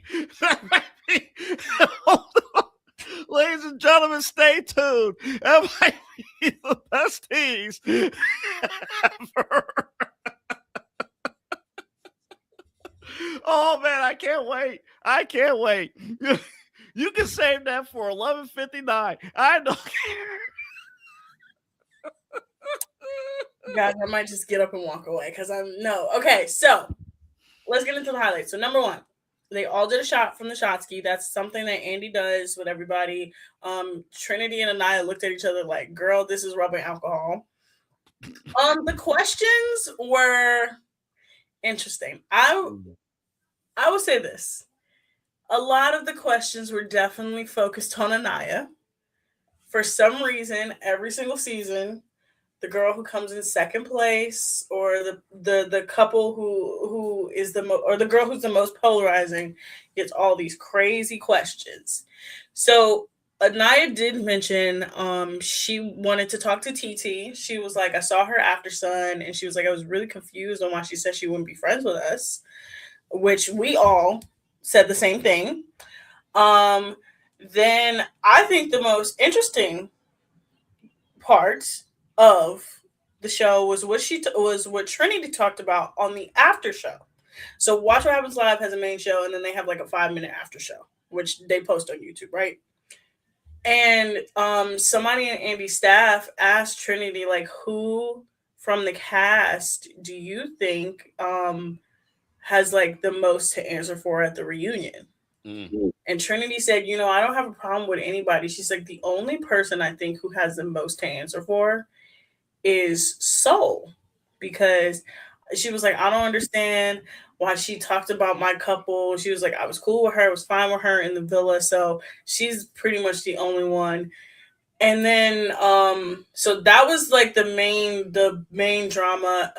Carl said something about Casey and how he understood a little bit of what he was saying because locker room talk, but Carl did not condone what he said. He just said he understood. That's all he said, was he understood. I don't understand this mentality of people being like, well, he's condoning what he said. Carl does not like Casey. When he was asked if it was between Casey and Kenzie, or Casey and TT and Dylan and Kenzie, who do you think should have made the final? And he made it very clear it was Dylan and Kenzie that he thought he should have made it. Now, real quick, let me jump in. Do you think he said that because he really doesn't like KC or because it could be both, and or he thought if KC and TT would have made the Final Four, they was a legitimate threat to win the game. I think he just doesn't like KC. He Okay. he also essentially explained last night. He was like, yeah, every single time the producers came to him because they watched the show on that lovely Fire Stick in the hotel room, and then the producers would come to them and be like, hey, so if we put you in the villa, who are you interested in? He said the whole time it was Anaya. So if he saw everything that we saw, why would he like Casey? That's a fair question. That's a legitimate question. And I'm very curious to see when it's reunion time, how that plays out. And there's another thing involving KC, and I'll wait for you to get to it. I think Bryce had a question. Bryce reached out to KC. Yeah, because everybody. Well, okay. So then somebody asked Trinity about Zach, and Trinity essentially was like, "Look, it was early days. They still were all getting to know each other. It wasn't that early. It was like week 3 when Zach did what he did." And I think with Trinity, she's just sort of like, it's sort of like, he was my best friend. She like it. I love it. Who cares? Mm-hmm. That's the vibe I got from it. But then they switched over to KC because Andy asked them, and Bryce was like, yeah, I know I saw a lot of the stuff online, and I know he probably was going through it. He's like, I texted him, I reached out to him, but he never answered me back. So that does not play into Casey's narrative that nobody liked them in the villa. But that's in the villa. Once you're out, that's a whole different ballgame. Making it seem like nobody liked them, and Bryce fully was like, I texted him to make sure he was okay, and then Andy was like, has he responded? He was like, no, he hasn't responded yet. I get it. Listen, this was pre podcast, him and TT podcast. I got you. I'm curious. I think you have a legitimate point. I am curious. Did KC, and we'll find out at the reunion, did he basically look at the rest of the cast and say they're on the no contact list, except like TT and other like close friends, maybe Sincere, maybe I can't. Sincere is the most diabolical person that was. I know, but I'm just saying from a brotherhood standpoint. That was on that show, and Sincere cried when he left. I know, I exactly. So like, I wonder, other than Sincere and Corbin and TT, even Corbin shaded him a little bit, right? Like, does Casey have everybody else on the cast pretty much no contact? You know, we'll do media stuff. I'll show up for the reunion, but otherwise, I don't F with you guys. I wonder if he feels that way outside of the villa. Probably, because then it's look, okay. Let's get into the other Love Island news that happened today. It was announced today that Taylor and Clark broke up, which means every single couple that left that season 7 villa has now broken up. But I when I look at KC, I kind of see shades of Ace, of like Ace did the same exact thing of like, nobody liked me and Shelly. And then it came out and it was like, no, everybody loved you and Shelly. They supported you and Shelly. Like, nobody liked your behavior, but like everybody loved you. Like people loved Ace and Shelly. It was a novel concept to me. But I have mentality too. I guess we have two completely different readings on on Ace. Because I thought Ace ran the show. He tried to. And at least with the men. Like, everyone followed his lead, you know, with the men. That's what I thought. Oh, no. When it came to Ace, you're not wrong. Casey thought he was going to be Cordell and Ace mixed together. He really did. He thought he was going to run the show and that people wasn't going to talk to nobody. That's what Casey thought. But when I say I compare him to Ace, as in like Ace came out with the same mentality that Casey has of like, nobody likes us, you're hating on us, you're hating on our couple. And they also did the same thing that Casey and TT did, which they took a long hiatus and they didn't capitalize off of any brand deals or any like partnerships. And then they got mad when nobody wanted to do brand deals and partnerships. So, which is why they started that couple's YouTube channel. The best time to do interviews, if you're not outside of the top 4, is right when you get out of the villa. We've seen it with Soul. We've seen it with Kenzie. We've seen it with all of them. Hell, Dylan was on Harry Jowsey's podcast the other day. Right when you get out the villa is right when you should be talking. And he was outside of the top 4. So nobody, like, there's certain people that care, but not a lot of people care. If he was smart enough, he would have capitalized on it. Real quick on public service announcement on behalf of the Inside Edge Network, KC and TT. If you ever find your way or your people try it, watch our network. If you're ever open to coming here on the Inside Edge Network to do a show, and you want to know what I'll do, AA, every single time. No. This is my sales pitch. Come on. Every time he would come on, you know what I would play? You know what I would play every single time? No, don't do it. Don't do it. I saw this man.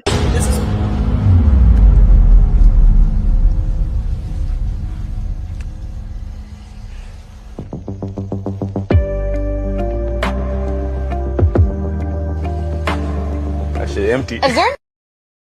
That's what I would play every single time.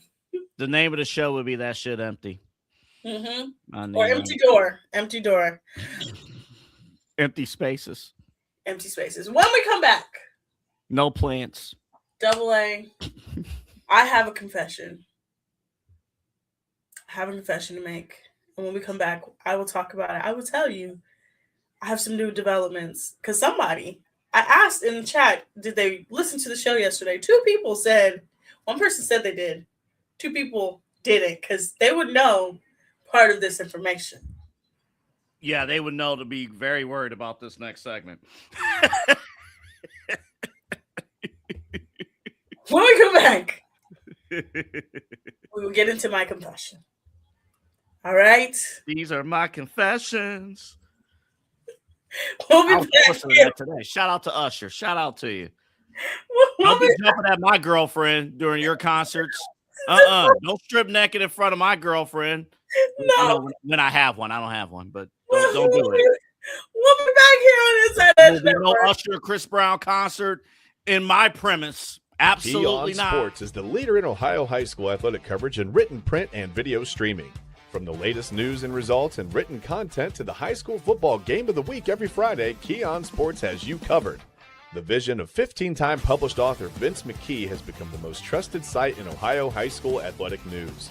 From podcasts to player profiles, Keon Sports is your one-stop for all of it. Visit them today at keonsports.com or on YouTube at Keon Sports. Check out their socials on Twitter and Facebook as well. Clean energy, bold flavors, and no jitters. See why people won't shut up about Dubby. Clean energy, no jitters or crash. Whether you're starting your workday or getting ready to exercise, Dubby Energy helps you lock in and focus. With over 15 flavors to choose from, you can't miss. Order Dubby Energy right now by using the QR code on your screen and use the promo code InsideEdge10 to receive 10% off your order. Dubby Energy, your energy-focused sponsor of the Inside Edge Network, Cleveland's digital leader. Discover our collection of body mists made with clean, minimal ingredients. Handcrafted with natural essential oils and clean ingredients, they offer a natural alternative to synthetic fragrances. Perfect for sensitive skin and those seeking clean, mindful self-care, and the perfect gift for you or your special someone. Courtesy of Alley Rose Fragrances. First-time customers, use that promo code InsideEdge20 to receive 20% off your order. AlleyRoseFragrances.com, a proud sponsor of the Inside Edge Network, Cleveland's digital leader. Whether searching for a baseball autographed by your favorite World Series slugger, a signed football by an iconic Hall of Famer, or the jersey of a world-famous soccer star, you've come to the right place. Here at sportsmemorabilia.com, the web's leading source of authentic sports memorabilia, you'll find more than 500,000 authentic products from nearly every professional sports league, team, and players. Not only will you find your next prized sports possession with ease thanks to superb customer service and tremendous site experience, you'll have the satisfaction and peace of mind that every product listed comes complete with a certificate of authenticity and is fully backed by the sportsmemorabilia.com lifetime authenticity guarantee. Go to sportsmemorabilia.com by using the QR code on your screen right now. Sportsmemorabilia.com, a proud sponsor of the Inside Edge Podcast Network, Cleveland's digital leader. Find us on InsideEdgeNetwork.com for the latest information on your favorite shows, personalities, and network partners. Plus, guess what? We have a merch shop. That's right, we have network polos, t-shirts, champion jackets, hats, and bottles. Rep the network. Every purchase supports independent sports and entertainment media. Use the QR code on your screen right now to check out InsideEdgeNetwork.com. That's InsideEdgeNetwork.com. Hey guys, awesome programs today here on Unfiltered. Got into a lot, including that Canton house explosion. The video is kind of insane. You have to watch it. Watch back Unfiltered today. It was just insane. And talked to Jake Underwood too about kind of the questions really about why we're at where we're at right now when it comes to multiple house explosions in the past few months, all these different pipeline bursts, all that. We get into that and so much more tomorrow. It is time, the unveiling of our memes of the week. You guys submitted your entries. We have the finalists and so much more local news, sports, everything going on here in Northeast Ohio, rather, on Unfiltered, all along the Inside Edge Network. I will see you at 5 o'clock on your Friday.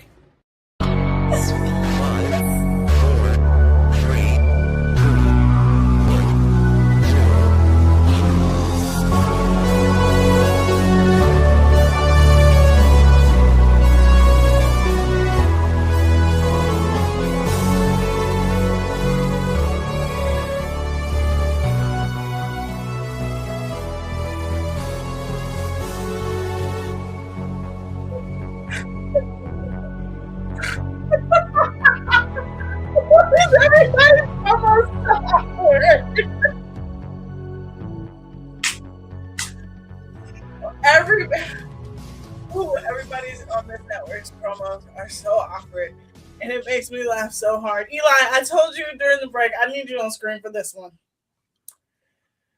Hold up. Before Eli can come on the screen for this, you need to do your promos so we can laugh at your promos. I didn't know one, and I was like, "This is the most awkward thing I've ever done." Well, sorry, Autumn. It's now that I'm back, I took the day off yesterday. Now both of us are here to let you know that you're not exempt. We need you to do your promo. I will be doing promo. And you're supposed to do promos every day. I know I suppose. Hey, I'm sorry that I have a 9-to-5 job, you guys. And when I get home, it's like, hey, Inside Edge Network's 24/7, Autumn. I don't know what I look. At the end of the day, you know what? This is like when I do the dishes every now and then for Papa Moon, and I'm like, well, I did it that one time. That's like you with the promos. No, good to see you, friend. I missed you. Yeah, good to see you. Eli, hey, put me in the middle. Put me in the middle. I need to talk to you. Man, get on screen, Eli. Put me in the middle. All right, I got you. All right. What's up next? So, okay. Did you listen to yesterday's show? No, I was in Columbus in a food coma. Double A. You want to tell him or should I tell him? It's your story to tell. Eli, yeah. Yesterday, yeah, I found out that it is very easy to find my information online. You don't say. Extremely easy. So easy that a fan of the show was able to find my information after just looking at my name. Nice. And texted me. Well, so I would think so. Okay, hold on. Let's walk through this together. That's a lot. Good luck, buddy. This on gonna your be a minute. Good luck. On your Facebook, do you have your phone number on there? No, I took my phone number off of Facebook. So this is what I learned yesterday. I learned that if you just put your first and your last name into Google, Google will have the white pages and it will have several other search engines. The white pages still exist? The white pages still exist. Yes, it does. And if you click on the white pages, your phone number is on there too. Yep. And the yellow pages. And the yellow pages. Not the yellow pages too. Yep. Okay. You used to get those sent to your home. Sure did. I used to study like the maps, like the Northeast Ohio maps, because it would be on the back of the white pages. I used to call the movie theater that way. I would have to go to or Pizza Hut if I wanted to order pizza. I had to find the number. I had to go all the way to the P. to find people. That's actually a pretty smart way to learn how to use the books. That's actually really smart. Mm-hmm. But I learned yesterday that it is very easy for people to look me up. Yeah. Okay. Okay. All right. Right. I'm following. Okay. Right. It's not a creepy situation. Yeah. Okay. Okay. Yeah. Okay. We'll be the judge of that. Go ahead. Keep going. Yeah. That was you were being serious on that. That wasn't like the light of the mood. I'm being dead serious. It's okay. been good so far. It's been like not bad. Okay. Mm-hmm. It's not been a creepy situation so far. Okay. Today, you guys, I have a confession to make though to both of you. All right. So you know how I didn't broadcast for a few years, AA? Correct. Yes. At one point in my life, I didn't have a job, okay? And I really needed money. Stop. So I did something. Okay. All right. All right. We'll be right back on the daily spiral. There. I'm going to drop down back to the producer role. Good enough right there. Hey, folks, pretty soon we will be launching Inside Edge After Dark. No. And it will be a premium service. Okay. Yeah, you got me concerned on them. I didn't do what you guys think I did, okay? I don't even know what you think. I think that you did. What do you think? It could be a plethora. What do you think, AA? You made toys for a living. No. Oh my God. Okay, since you just, I think you sold feet pics. You're close. You're close, Eli. You're real close. Sold other. Autumn, I don't feel right even guessing anymore. You're my friend. I'm cool. Just tell us. It was nose picks. Nose. Nobody wants a nose pick. Nobody wants to see no boogies. Come on. I'm trying to work our way out of this, okay? Yeah. Were you on OnlyFans? Was it OnlyFans? Yes, you are correct. Well, now your OnlyFans are everybody that views it on the Inside Edge Network, so you've pivoted in the world. So, today I was. We need more women on this network. But God dang. Okay, go ahead, Autumn. I'm sorry. Okay, go ahead. First of all, I want you guys to understand this. There's no explicit content on this page, okay? It is also $10 to subscribe. It is still up. Okay? What were you doing? Reading books? Were you just doing audio books? Honestly, if the answer is yes, that might be for the best. No, it was not reading books. It was essentially I was taking content. Okay, so I did my research on this, okay? Okay. You actually don't have to post explicit content over there. You can post that is true. The content you want that can push the line of explicit, but it's not as explicit. So that's what I was posting. And I'm not even going to lie, you guys. I made great money. I made fantastic money, right? Okay. So I was explaining this to someone today. And I got back into my account. Come to find out, I actually had a regular fan who was continuously subscribing, and I hadn't used this site. Wait, you had some bread in there? Like you had some money in there? Yes, I had money. Hold on, let me check the time. 11:30. Autumn, it's 30 minutes left of my birthday. If you want to split the wealth. Yeah, you want that $20 that's in there? I'll take 10. I'll put it in FanDuel. Put my 10-cent bets in. That's in there from the one fan that subscribed. Yes, that is my this is the one fan. Wait, hold on. No. Let's reverse here. Hold on. Let me reverse. This fan that wanted. A lot of U-turns here in the story. Yeah, hold on. No. This fan. I feel like I'm on the road in Texas right now. Had no clue about this. Okay? This was somebody completely different because when I went back into it, I was like, who is this? It gives you a notification that says, insert person resubscribed. And I'm like, huh? And I saw that it was for January of this year. I haven't posted since February of 2023. So this person kept resubscribing monthly. You know what? This person could be a man, could be a woman, might have had you on auto pay. I think so. That's crazy. Hey, but that's a real fan though. Paying on auto pay. I don't even keep like my bills on auto pay. Fuck that. Say, not anymore. Not anymore. Ever since the government screwed me on student loans, I do not do auto pay anymore. Oh, They might have you on auto pay, which if they do, and they send them on a couple dollars to the network. I'm kidding. You don't need to do all that, but. So let me hold on. I got my notebook. Hold on. Give me a second. So let me see if I can. That's a lot to follow. Okay, so there's more that I know, but don't worry, I just need to. Yeah, that's why I need to write this down. Okay, white pages and yellow pages. Okay, phone number. We don't really know too much. Everything's been good so far. Which to Autumn means they might be crazy, but they're not crazy enough yet. No. Okay. So far, not even close to crazy. Not even. Okay, but that doesn't. But I'm like trying to connect the dots here on the paper.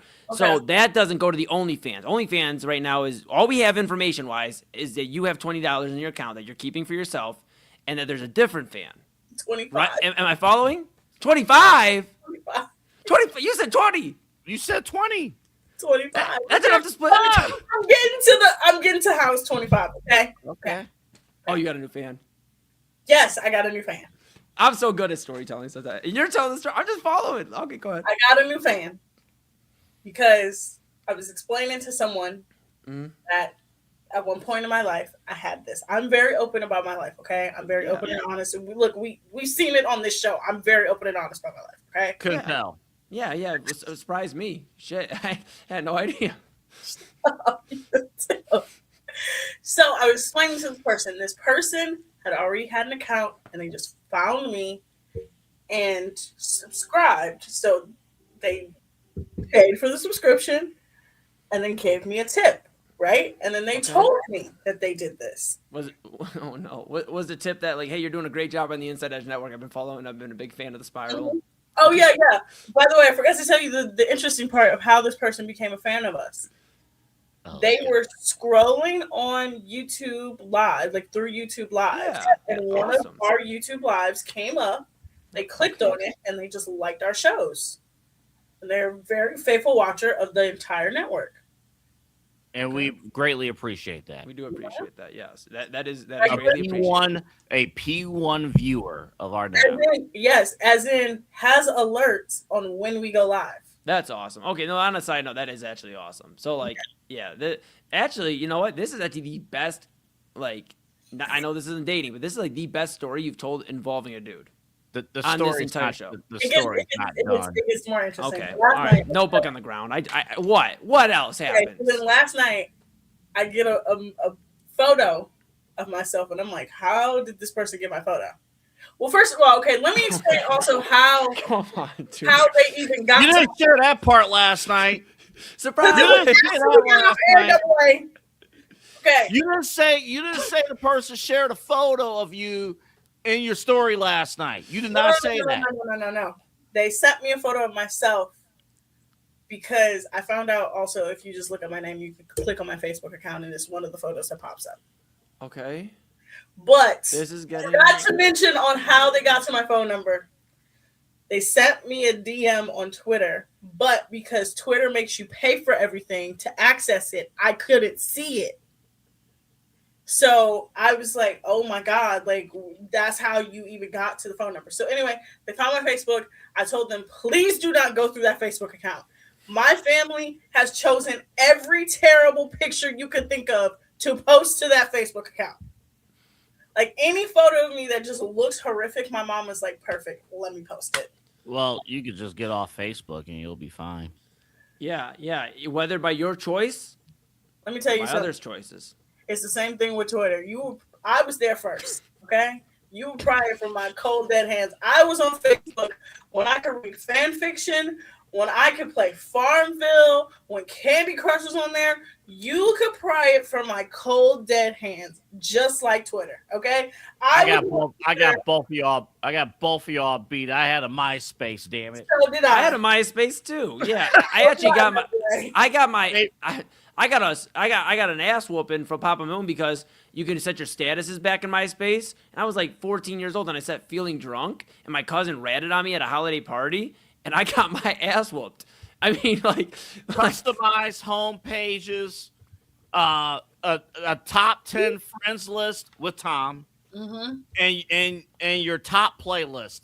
MySpace. We didn't know how good we had it with MySpace. No, I didn't know that I was learning how to code, that I could, that I was, that I had to look, okay, this should be all I am, all right? My background was Chris Brown. And it was a Chris Brown song playing in the background as you clicked on my MySpace, okay? My anthem for a minute was Soulja Boy. I had Kiss Me Through the Phone by Soulja Boy was my anthem. Hey, let's go.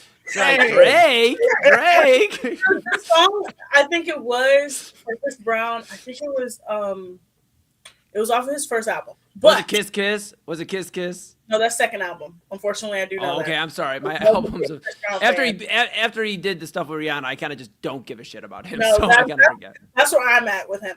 But okay, so Facebook, he finds my Facebook. You can't go into my Facebook. Thank you, because again, my mom chooses every terrible picture to post of me. Even recently, she took a picture of me, and my neck was like this. I promise you. I was like, girl, please stop posting these photos. But okay, so we're talking today. We get to the topic, and then I'm like, yeah, hey, funny thing, I don't remember the email that's connected to this account because I just forgot the password and like what I made it, because I made a separate email because I was scared. All right. And I was like, so because I made a separate email and I have a bank account connected to it, I can't take the money out of that bank account. Right? Fair enough. Yeah. Okay. Yeah.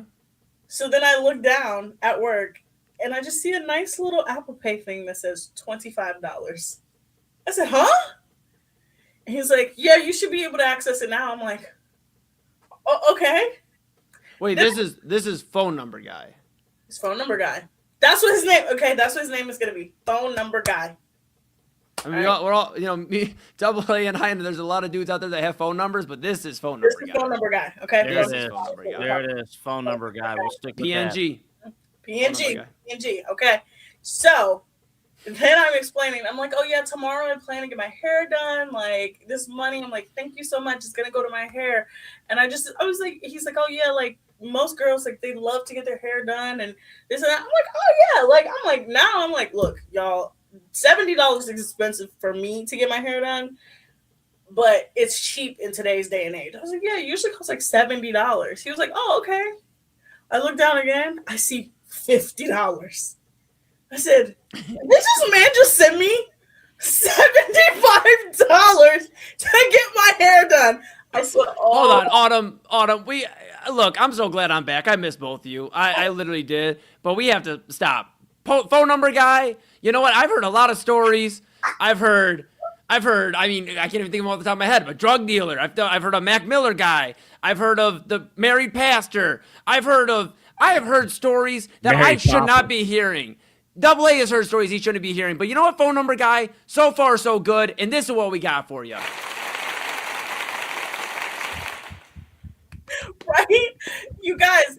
And it's my birthday. Hold on, pause. Sorry, Autumn. It's my birthday, phone number guy, and I'm Autumn's friend. So if obviously when you start talking to a girl, you want to get, close with their friends as well and be cool. So maybe send me $75 to get my hair done. No. Okay, back to you. Oh my God. Just know that we're taking advantage of this, man. No, not we. You got a mouse in your pocket? That's Autumn. That's Autumn. That's it. Look, he's a regular listener. He actually texted me during the show saying like I said, that's a P1 listener right there. That's as close to a sponsor. When he sees that's it, right. Autumn sponsored. Spinal's got a sponsor apparently. Shit. Damn. I mean, hey, congratulations while we're talking. I mean, you got money coming into the show. What can I say? And honestly, Autumn, before I know you have more, take care of this guy because he cares about the network. And we always talk about how the listeners are just as involved as we are. Take care of him. You know what? I plan to. He said he's going to come up here in December for Bengals versus Browns. Come up here. Wait, hold on. Where is he from? Cincinnati. God, Autumn, this is phone number guy. You're doing great. And then we got, and then we got to the distance. He's from Cincinnati. I was like, you should come up for a Browns-Bengals game. Stop, Well, the Autumn. guy, hold up. Yeah. So phone number guy's not even from the state. And then, okay, all right. Autumn, my thing is here's what I'm having a problem with. God, I missed you guys so much. I said that once, but I really did. So when I was in New York, here's people pull back the curtain. Here's kind of a dating story. I was talking to a girl over the weekend, and we got after it, and not after it, but I was gonna say, Eli, what does that mean? Yeah, it means like we were in the same bed, but we didn't boom room it. So, come on, there's people. You can never talk about me ever again. Hold up. What? Y'all didn't do what, Eli? Boom, boom. Like Kofi Kingston, boom, boom, boom. We didn't do that. Like, that's what we didn't do. But because I'm a gentleman, it was the first weekend met her. But let me tell you this. This is what Autumn, this is like, now yours is a little closer in distance. But, I was talking to the girl, and, she came back, from New York, like, chilling in Ohio. And I found out she lives in Milwaukee. Milwaukee's a beautiful place. I've actually been there. It sure is, but it's a lot fucking far away from Cleveland.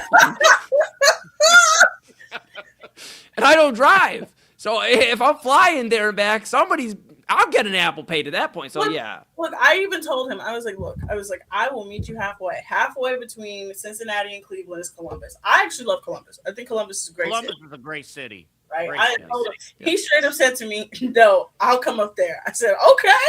And he told me if he comes up here, all he wants me to do is just plan the weekend and he'll pay for it all. Well, all right. This guy's actually think, cool. You know what? All you got to do is make him happy for the next 6 months. 4, 5, 6 months. And, we support. We support. Hopefully it all works out. My concern is what happens when phone number guy tunes into Midnight Run after the Browns put belt to ass to the Bengals and Double's just tearing them up. How's that going to go? Well, is he a Bengals fan first off? Yes, he is. I mean, listen, Cincy. Come on, Double A. No, I mean, just because you live in a city. No. Because you live in a city doesn't mean you're a fan of that team. That's fair, but I mean, I guess if you want to root is for he other a complete teams. like Cincinnati? So Bengals, I've Reds, asked him if he's Bengals and Reds. I just know Bengals. but Bengals. Yes, specific and Bengals and LeBron. Okay, so let's go back to Eli's question. Mm-hmm. Wait, hold on. I think I'm picking up who phone number guy is. Clearly, It's obvious. I'm running on zero sleep obvious. this week. Give me a break. I'm running on zero sleep. Zero sleep. Again, we've said it. He is one of our top viewers of the network. Yeah. I get it. But listen, guys, I don't assume, because Papa Moon taught me that makes, an ass out of you and me. So I just thought maybe, Autumn just has a line at this point forming. Like, Okay. I want to explain this also before we go to break. I am not a player. I don't understand this narrative that has been thrust upon me. Autumn. You are not the only person to thrust this narrative upon me. I didn't thrust the narrative. I have a coworker who said the same thing to me today. Is like, wow, because I told her, I was like, yeah, I'm trying to get back out there, trying to get back in the dating world, and I was kind of explaining the story. He's like, wow, it really only took you like a week. I said, whoa. I said, I'm not that much of a player. It was kind of quick, though. I mean, It sure was. I mean, it's like this 100 matches. Yeah, I mean, 100 matches. I think that takes me usually 3 years on being on a dating app to get that many in totality. I can count right now. I actually can count right now because it's still. I'm nobody's. Eli, you want to know how long it's going to take for her to count? While she's doing that, you remember the Chris Jericho 1,004 holes. That's going to be Autumn reading all the matches. Hey, Autumn, I am not. Let me be clear. I am not thrusting any narrative. I'm happy that you have options. Look, I am happy as your friend, but to say that, look, in the last time I was on air with you, you said, how do I not be mean to men? And then we've now gone over multiple dating stories. I'm not saying you're a player. You just like to play a lot. That's all. No, I will give Autumn this, though, and phone number guy. I have not heard one mean thing. in any conversation between Autumn and phone number guy. No, I think phone number guy is cool. And now that I got a better read, I think phone number guy is cool. I think phone number guy is fantastic. I think I'm phone not number saying guy that is for the money, because we're not getting into the money. Yeah, no But- phone number guy. We don't want you to Zelle or Venmo us or Apple Pay us $75 to get our hair cut or anything like that. We just want you to stay locked in and tell your friends about the network and treat Autumn well. Please. I mean, he's gonna watch this. Stop asking. Yo, we gonna end up doing a Bengals pregame show. Live from Cincinnati. Well, Autumn's not on air because she's taking care of other responsibilities, but we are. Hold up. Do you know if is Skyline Chili in your future? Oh no, We got to revisit that conversation now. We haven't gotten to that conversation at this point. I think that's the next conversation. He watched the segment. I know he watched it. Look, I'm gonna tell you. Okay, so first of all, I counted my matches. Okay. Guess who number? Eli, you number you first. Right now, like active that you've communicated Over 3 No, apps. just overall. Over 3 different apps. I'm gonna go 288. Double A. 125. That's too Both low. of you are completely off. It is well over 500. God. That's the Chris Jericho arm bar, arm rest. Hey, my face was like this.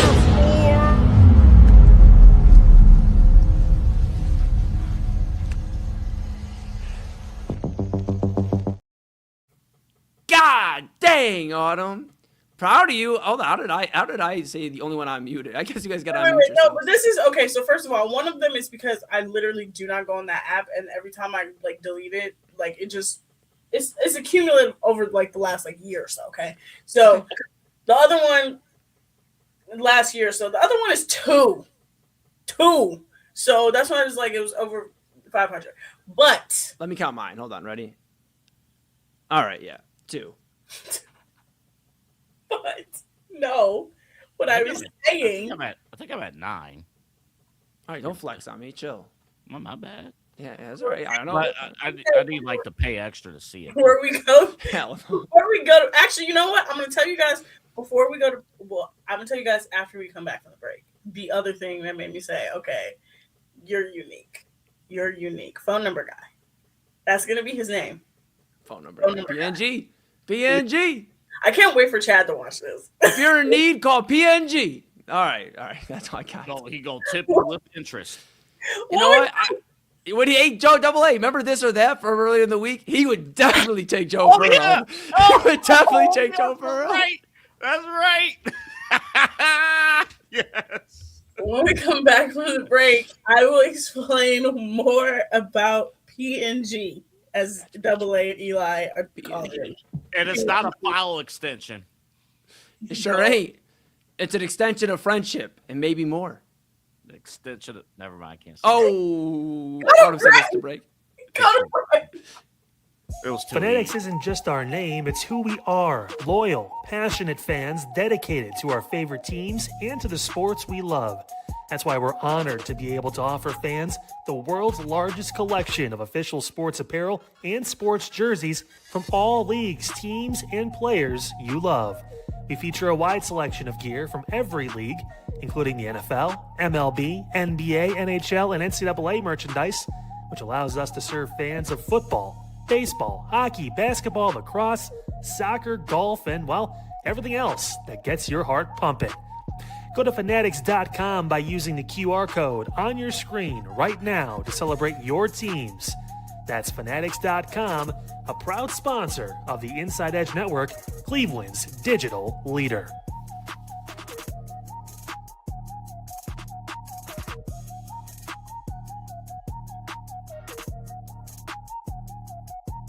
Small business owners are superheroes, but nowadays running your business means doing so inside your shop and on social media.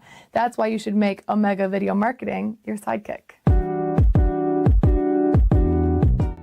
With a decade of content creation experience, I create dynamic, informative, and fun videos for your specific social needs that will increase brand awareness, get you more followers, and keep your social pages and websites current and fresh.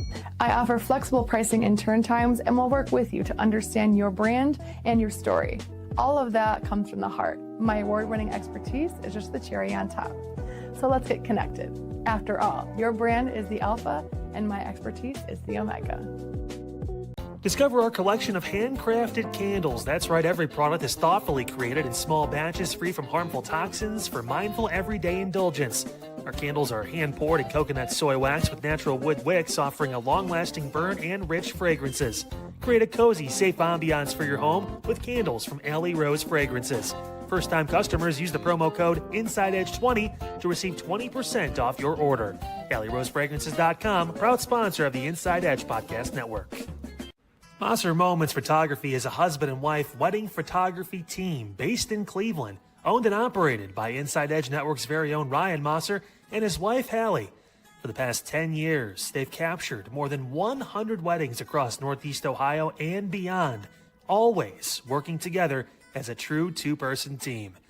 Their style centers on authentic, emotional storytelling, documenting the real moments between two people in love and creating images that feel natural, comfortable, and true to the couple.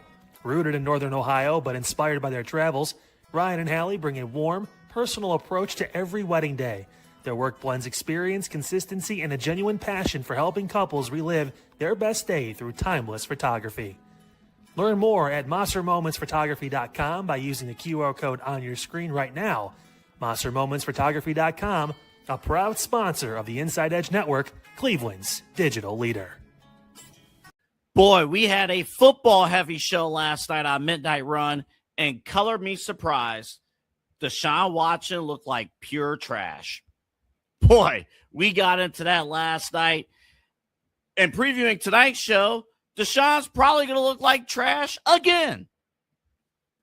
We'll see the Browns, how they try to get out of this dumpster fire. We talked about how the number one thing, the speed of the game, has passed him by. It's up to the Browns to figure it out and pull the plug. Plus, Ryan Day talked with the media yesterday. We talked a little Buckeyes as well. And we had a special announcement from our partners at Keon Sports. We featured that last night. Coming up tonight, do we call a truce between LeBron and the Cavaliers?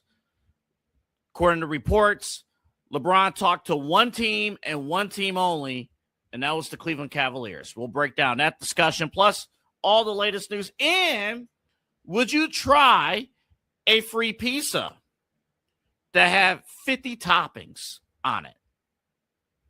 We'll get into that coming up tonight. We are with you at 12 o'clock, Midnight Run, right here on the Inside Edge Network.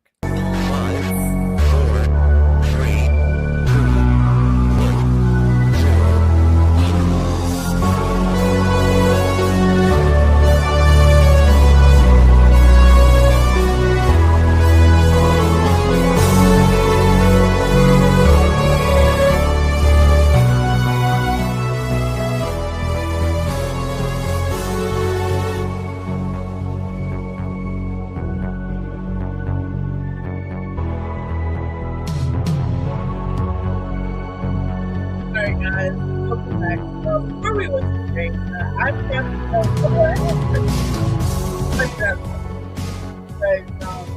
so I'm going to show you. You can't really see because I have a privacy screen. Yeah. Luckily, But keep that screen protected, Autumn. That's right. Just show all the messages that have just. This is phone number guy? Yes, this is phone number guy. Since yesterday. Does he want to help with show prep? Damn, that's committed.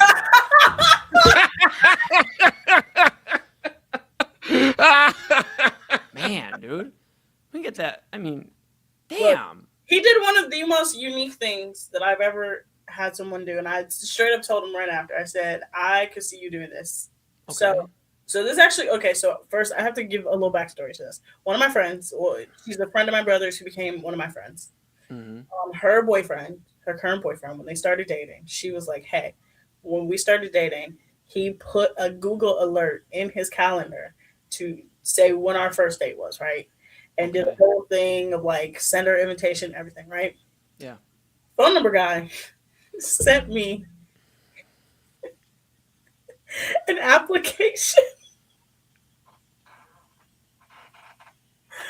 Said his name, his age, occupation, if he had kids, if he had animals, how many siblings, his pros, his cons. I said, you know what? I said, you seem like the kind of guy who would make a PowerPoint to present to the class on yourself, or present to me on yourself.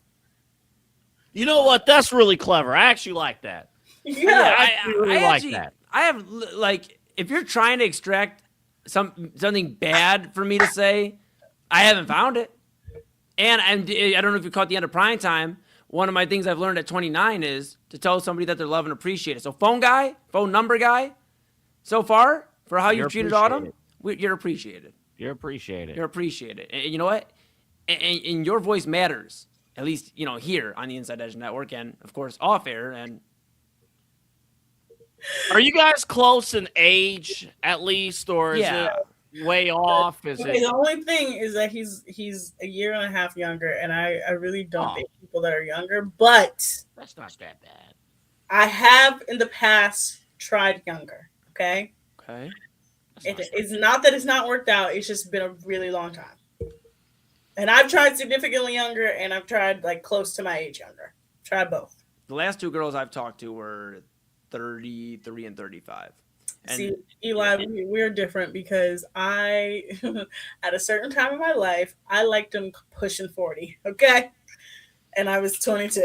See, what scared me about the last chick is, it was very quick. I found out she had like 4 or 5 kids, and I was like, oh, no.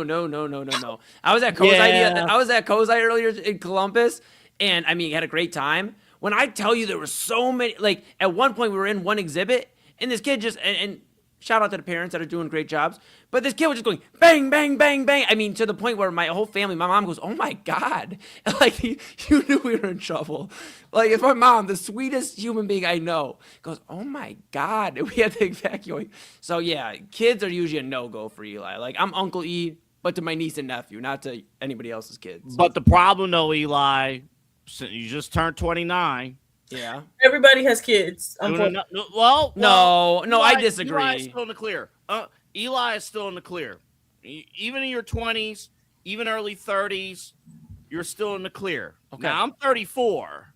Yeah. I'm in the territory of, all right, what are you trying to do? Yeah, Papa AA.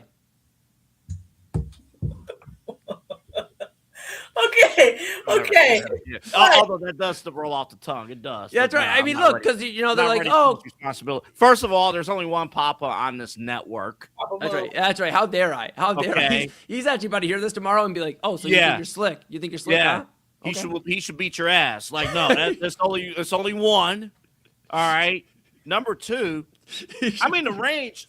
When you're in your 30s, the range, you go wherever you want within reason. Yeah. You can do whatever you want. Again, within reason. Exactly. Yeah. Because exactly. Chris Hansen's not coming through these doors. No. Absolutely not. Hell no. No. Hell no. No. So what do you mean by that? What do you mean by taco? Oh, you never seen To Catch a Predator? Chris Hansen? Trinidad Cat. Yeah, you gotta watch those videos. Those are.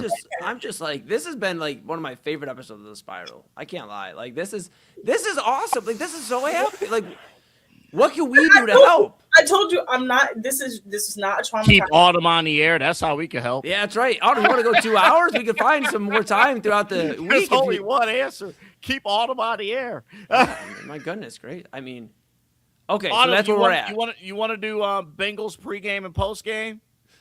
Yeah, we think you probably would have some expert analysis. I already told him I don't like the Bengals. Okay, I don't like the Bengals. All right, well, you might have to readjust. Autumn, now hear me out. Autumn, hear me out. Hear me out. Browns Bengals in December. It's a pivotal. Yeah, but hear me out. That's the second time they play, so it's a pivotal game. Browns are in the okay. Let's humor ourselves for a minute. Browns are in the playoff hunt. They got to win this game. They're actually in the fight for the division, and they got to beat the Bengals. And the winner basically has the stranglehold on the division. And the Bengals come in and just whoop our ass. How are you feeling now about phone number guy? I don't like the Bengals. Well, look. Right. That's what okay. I'm just trying to make sure we vet the situation, that football will not get in the way. No. That this isn't loving basketball, won't be loving football. Like, we're just, okay. I'm with you. I want you guys to understand this, okay? This is going normal for me so far. This is not normal at all. Usually by this time, something bad has happened, okay? We're going to knock on all the woods that this continues to be normal, okay? $100 later. Double A, we weren't supposed to talk about the money anymore. I did the math too. It was $100 in total today. Oh. But must be the money. Money. Like Shane McMahon. Money. Hey, Deion Sanders. Deion Sanders must be the money. He's a nice boy to talk to. He's heard me tell all these stories. He knows my life is a little crazy. Hell, he saw me on Jersey Chasers, so he knows I'm a little out there. So I don't even have to pretend. He knows. That part's good. That part's real good. Autumn, I'm happy for you. That's all I got. That's literally my final point. I know we're up against it. I'm happy for you. I think Autumn's love story is better than Baker Mayfield's love story. It is. At least Autumn has an opportunity to get long-term commitment. Yeah, exactly. Both sides came to an agreement. She was able to get, compensated correctly. Baker, unfortunately, not by the Buccaneers. I mean, it's been 2 days. It's right, and it's been 3 years or so in Tampa Bay, and Baker still can't get a new contract. Still, they don't love that man. I'm gonna tell you guys a very interesting Baker Mayfield ended up before we switch over to Midnight Run. Oh no! Wait, you have a Baker Mayfield story? Wait, hold on. So when Baker Mayfield was here in Cleveland last, yeah. Well, okay, so this actually goes back to when he was in Oklahoma. So Baker loves to tell this love story with him and his wife. Baker and his wife do not have a love story, okay? Baker Mayfield is a serial cheater. All right, you guys. He had a girlfriend when he was at Texas Tech. Allegedly, yeah. Alleged. He had a girlfriend. He had a long-term girlfriend when he was at Texas Tech. He broke up with her, popped out with a new girl while everybody thought he was with the old girl. He had the same girlfriend the entire time he was at Oklahoma. Met his current wife, popped out with her. Everybody still thought he was dating the other girl. And I'm just going to say this. I went to a party once. Okay. I knew someone that Baker Mayfield was hitting up. Someone else at this party knew someone that Baker Mayfield was hitting up. Two completely different people. And we were talking about it. And we were like, yeah, I know somebody. They were like, yeah, I know somebody too. So, yeah, he has severe commitment issues. Let's just say that. Allegedly. Allegedly. First off, allegedly, number one. And then number two, allegedly. Yes. Go ahead. And if it is what it is. I should say that like that, but I really should say it like that. Yeah. I mean, it is what it is. I'm not going to sit here and judge somebody else's love. I don't know. This is multiple people. We were all at a party. Actually, it was 3 different people. So it was me who knew someone, the hostess knew someone, and the hostess's friend knew someone. So allegedly 3 different people. I'm going to sound like a pig for this next question. The day after that party, did he throw for multiple touchdowns? No, this party was on like a Thursday. So he did not. Autumn, we are clearly, we've ran through the wall of midnight, so we're not even up against it anymore. I can't even, one last thing before we. You're out of time. You're out of time on The Price is Right. We'll see you tomorrow. I know, Double A, you wanted to talk about the messy league a little bit because it got messier again. You got to wait till tomorrow. You're out of time. Yeah, you're out of time. You got to say goodnight to the people, Autumn. Look, we don't make the rules. These things have changed themselves. Look, I didn't even do that. I didn't pull that banner up. I didn't do that. But tomorrow, because I got a preview, we're going to talk about the messiest league in sports because Sydney Colson joined Amazon Prime's Primetime basketball, WNBA basketball coverage, and she said one of the funniest things I've ever seen. The QBs are going back to dating the famous girls. We're gonna break down the QBs who have famous significant others, and I want you guys to ruminate on this. What is your favorite childhood movie that is terrible? Like as an adult, you watch it and you're like, this is horrific. But as you were a kid, you were like, this is my favorite movie. Okay. That's a great question. I'm going to think about that one. That's a great question. Me too. Ruminate on it. But I will see you guys tomorrow. Good night, everyone, and watch Double A crash out about Deshaun Watson. Can't wait. Midnight Run. Double A, I got you. I'm back. I got a fresh voice. Coming up after station identification.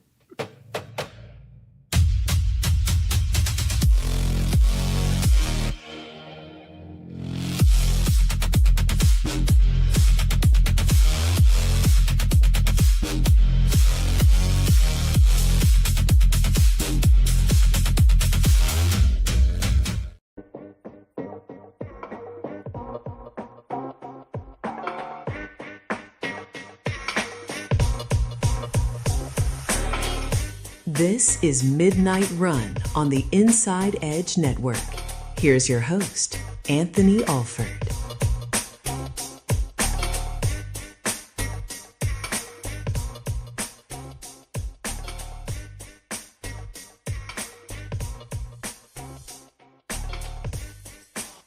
You ever just look at yourself and say, damn, I look good? There it is right there. My goodness. Welcome to the show, everybody. It's Midnight Run here on the Inside Edge Network. It is great to have you along. My name's Anthony Alford. Glad to have you along with us. Follow us at Inside Edge Net across all of our social media platforms.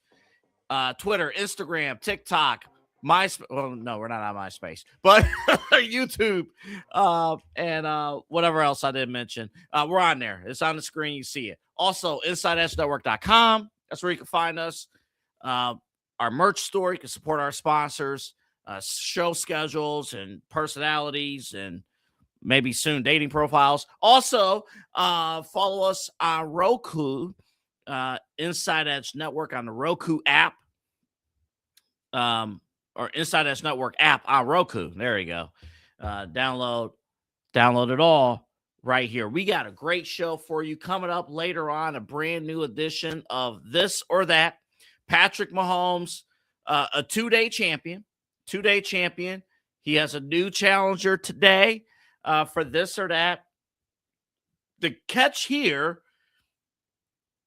the thing he's going up against is something that you can get for free. We'll talk about that a little bit later on in the show. I present to you free pizza. How about that? Also, LeBron James. We got some news. We didn't get to it yesterday because, as Autumn said, I crashed out on Deshaun Watson yesterday, so we didn't get to it. But LeBron James, we got some news about who he met face-to-face. He only met with one team, and that one team was the Cleveland Cavaliers. We'll hear sound and audio from that coming up in just a little bit, and we're going to debut something. I'm going to lay out the rules and the foundation for it. Something big we'll have for you. Pretty exciting stuff we got for you coming up here. My phone, by the way, was blowing up during the last hour. It was not from a girl, but somebody did mention, hey, how could I be a P1 listener of our of the network? I'm like, don't worry about it. All right. So let's start with Baker Mayfield. And Baker Mayfield, he ain't happy. Baker Mayfield said he wanted to work out his contract situation with Tampa Bay during the offseason. Well, here we are in camp, and there's no new contract. Now, of course, we bring up Baker Mayfield because while one door has shut with LeBron returning to Cleveland, maybe there's a crack of another door of a former Cleveland player that could be potentially on his way back here. Now, there's a lot of things that has to happen for that to work if all sides want to go that path. But let's hear the audio for yourself first.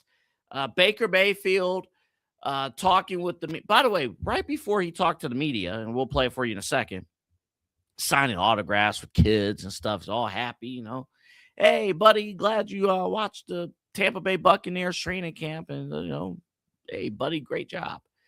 And then he went to the podium and he had this to say about all the stuff that he is currently facing with his contract situation. Yeah, I mean, obviously I've told you guys I've been pretty upfront and honest about my feelings about Tampa. It being home for now our family. We're raising kids here. We love it here. I wanted the deal done and set the deadline and told them it was going to be all ball after that. And I did mean that. And I don't know if they thought I was just going to take some of the offers that they gave, but I'm at the point of my career and understanding what I've brought to this franchise. One, I'm very, very thankful for the chance they gave me. Do not get me wrong on that. But I've also I really know what I've brought to this franchise, leadership-wise, and even play-wise. It's been some of the best years of my career, and I think it's only going to trend upwards, just being comfortable and feeling that. So disappointing in that regard to not have, to feel disrespected a little bit. And that's really the disappointing part, to feel undervalued after, thinking you've earned it. This is not a poor me thing. There's a lot other people that have it way worse off, but I can sit here and look at other quarterbacks and peers and evaluate myself based on that and put myself in certain categories that I deserve to be compensated for that. And I think I'm a franchise quarterback. I've been told I'm a franchise quarterback. It's been said publicly from ownership down here. And so to not have a deal done is very disappointing. But I said the deadline was a deadline, and I addressed the team to let them know I meant that. It's all ball. I'm with these guys. I think all the guys that have been here know exactly who I am. The guys that are new here, I wanted to address that because they might have had a notion prior to coming here about who I am as a person. But it's all team. It's all about winning here now and what we're going to do. And hopefully Vita gets his back fixed and gets his deal done. I mean, he's the second longest tenured Buck behind CG, and Vita deserves that. He's the anchor of our defense, and so I hope they take care of him. It's disappointing to say the least, but it's all ball here, and I know I'm going to have a good year. I know this team, the things that we went through last year put us in a good spot for this year. Depth-wise, a lot of guys being thrown to the fire to be able to grow and learn fast, and it didn't go the way we wanted, but it's a new season, and it's going to help us in the long run this year. Added some new pieces, and so I'm excited about it. It's all ball from here. After today, I'll answer a few more questions about the contract, but after today, I'm not answering anymore because I'm not negotiating anymore. Well, you gave away the whole book. I mean, what else are we doing? Let me just say this. First off, I will fully admit from a content standpoint, everything that Baker did was fantastic for content, for hosts, for us to talk about. It was great. And for somebody, by the way, who said, after today, we're not going to really talk about this. He talked with Jeremy Fowler of ESPN. Anywhere he could find a microphone, he talked about his contract situation. And I think it's a terrible look. Personally, just because now you're putting your locker room and front office against each other. He also mentioned during that press conference, he didn't have, not all 5 starting linemen played at all during the season. So, you're throwing certain players under the bus. You're doing certain things, you're talking about the maturity. And the Buccaneers know this.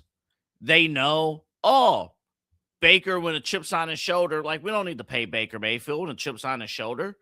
He's just going to go out and talk trash about our team or about what's going on with the front office. Here's the deal. I completely understand the disrespect. I do. I have no issue. He's done what he needed to do. Obviously, Tampa Bay has gone all the way to the divisional round with Baker Mayfield. But what can he do without Mike Evans? What can he do without certain pieces there in Tampa Bay? Baker Mayfield a year ago, we were talking after the first 5 or 6 games, he was on track to potentially win the MVP the first 5 or 6 games. And then injuries got in the way and a lot of other things happened. But the biggest thing is maturity. That's the biggest thing. But I say all that because something interesting is happening here in Cleveland. Something very interesting is happening. And there's an interesting conversation going on with the Browns. Right now, there's a feeling with the re-signing of Denzel Ward, Grant Delpit, and a lot of positions that were filled with younger players across the board outside of the quarterback room. In the eyes of those evaluating the Cleveland Browns, I think there's a good chunk of people, and I might be one of them, that is looking at every part of the roster except the quarterback and say, this roster could be ready to go. The roster, especially if you figure out what's going on at the receiving position, this roster is capable of winning games.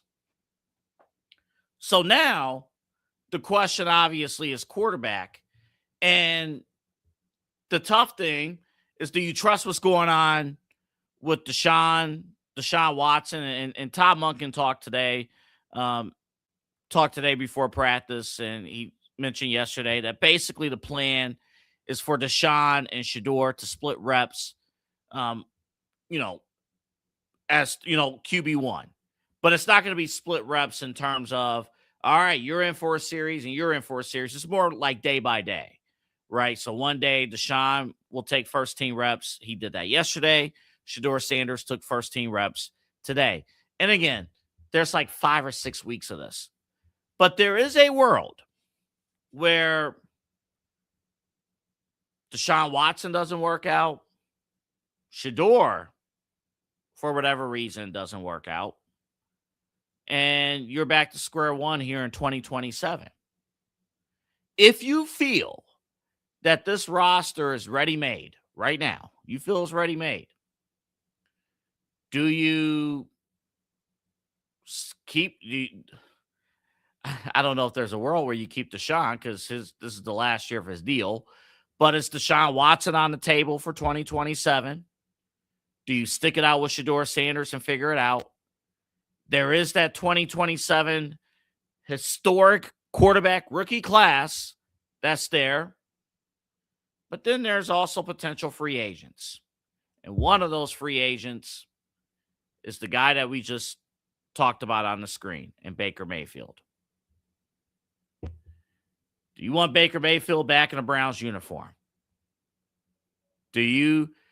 All the trouble going on in Tampa. We were just talking last hour about dating, which is, and all the other stuff that's going on.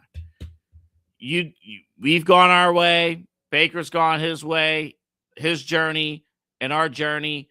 There's a world where we, as the Cleveland Browns, still cannot figure out an answer. And then there's a world where the guy that either redumped or left us, mutual, like whatever, even though things could be going well, it's not. Are you willing to just say, let me throw it all away, bring Baker home? And let's be objective about this, with the understanding that if things are not going the way of Baker's liking, that he will talk to the media about dysfunctions. There is a sense of, if you go back to something a second go around after being away, there is a different sense of, okay, you feel a little bit more freedom to speak out on certain things. You feel, all right, I've seen this song and dance before. So you're going to get accountability from Baker Mayfield. You will get that. But do you circle the wagon and go about it? There is a world where that's possible. There is a world. And here's the other truth. Because we just talked about this. Eli talked about this on Primetime earlier tonight. We have mentioned that Fernando Mendoza is not in a Browns uniform because Shedeur Sanders won a couple games. Notably, one of those games was against the Pittsburgh Steelers. So there is a world, if you feel that this roster is ready-made, you're going to win a few games, who's going to be there? Like, do you feel like that Baker Mayfield could ascend the team? We're going to talk about something that we're going to introduce We're going to premiere something on Main Event that I'm going to kind of explain when we come back. And I've seen some of our votes already. And some people on our staff, I'm not going to give away who yet because it's not ready to be released yet. There are people on our staff who believe that Baker Mayfield is an elite quarterback. I didn't say that, but some have. Again, I'm not going to reveal who, but I'll explain the QB tiers. And I'll posted a poll on my Twitter at AnthonyAlfred92. Let's have fun, right? 2027 Browns. Who's starting in week 1? Deshaun, Shador, 2027 rookie, or Baker? They all got votes. I'll tell you how the voting went down when we come back from break. Also, coming up next, LeBron James. He met with the Cavs. Do we hold the fire? We had the meeting.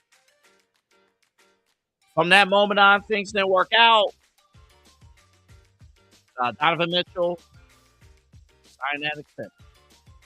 We'll talk about that. Plus, something Eli said about the Cavaliers kind of pushed my ear up a little bit. I'm like, you got me stuff. I'll bring Eli back coming up in a little bit. Plus, the Columbus Blue Jackets did something foul. We'll get into that coming up on the other side of the break as well. This is Midnight Run. Glad you're with us on this Friday. It's Thursday still. At least it's payday. We'll be right back. Key On Sports is the leader in Ohio high school athletic coverage in written, print, and video streaming. From the latest news and results and written content to the high school football game of the week every Friday, Key On Sports has you covered. The vision of 15-time published author Vince McKee has become the most trusted site in Ohio high school athletic news. From podcasts to player profiles, Key On Sports is your one-stop for all of it. Visit them today at keyonsports.com or on YouTube at Key On Sports. Check out their socials on Twitter and Facebook as well. Clean energy, bold flavors, and no jitters. See why people won't shut up about Dubby. Clean energy, no jitters or crash. Whether you're starting your workday or getting ready to exercise, Dubby Energy helps you lock in and focus. With over 15 flavors to choose from, you can't miss. Order Dubby Energy right now by using the QR code on your screen and use the promo code InsideEdge10 to receive 10% off your order. Dubby Energy, your energy-focused sponsor of the Inside Edge Network, Cleveland's digital leader. Discover our collection of body mists made with clean, minimal ingredients. Handcrafted with natural essential oils and clean ingredients, they offer a natural alternative to synthetic fragrances. Perfect for sensitive skin and those seeking clean, mindful self-care, and the perfect gift for you or your special someone. Courtesy of Alley Rose Fragrances. First-time customers, use that promo code InsideEdge20 to receive 20% off your order.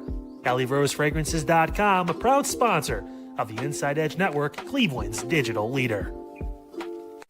Whether searching for a baseball autographed by your favorite World Series slugger, a signed football by an iconic Hall of Famer, or the jersey of a world-famous soccer star, you've come to the right place.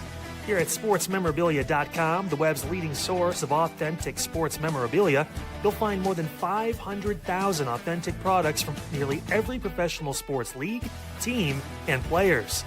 Not only will you find your next prized sports possession with ease thanks to superb customer service and tremendous site experience, you'll have the satisfaction and peace of mind that every product listed comes complete with a certificate of authenticity and is fully backed by the SportsMemorabilia.com lifetime authenticity guarantee. Go to SportsMemorabilia.com by using the QR code on your screen right now. SportsMemorabilia.com, a proud sponsor of the Inside Edge Podcast Network, Cleveland's digital leader. Find us on InsideEdgeNetwork.com for the latest information on your favorite shows, personalities, and network partners. Plus, guess what? We have a merch shop. That's right, we have network polos, t-shirts, champion jackets, hats, and bottles. Rep the network. Every purchase supports independent sports and entertainment media. Use the QR code on your screen right now to check out InsideEdgeNetwork.com. That's InsideEdgeNetwork.com.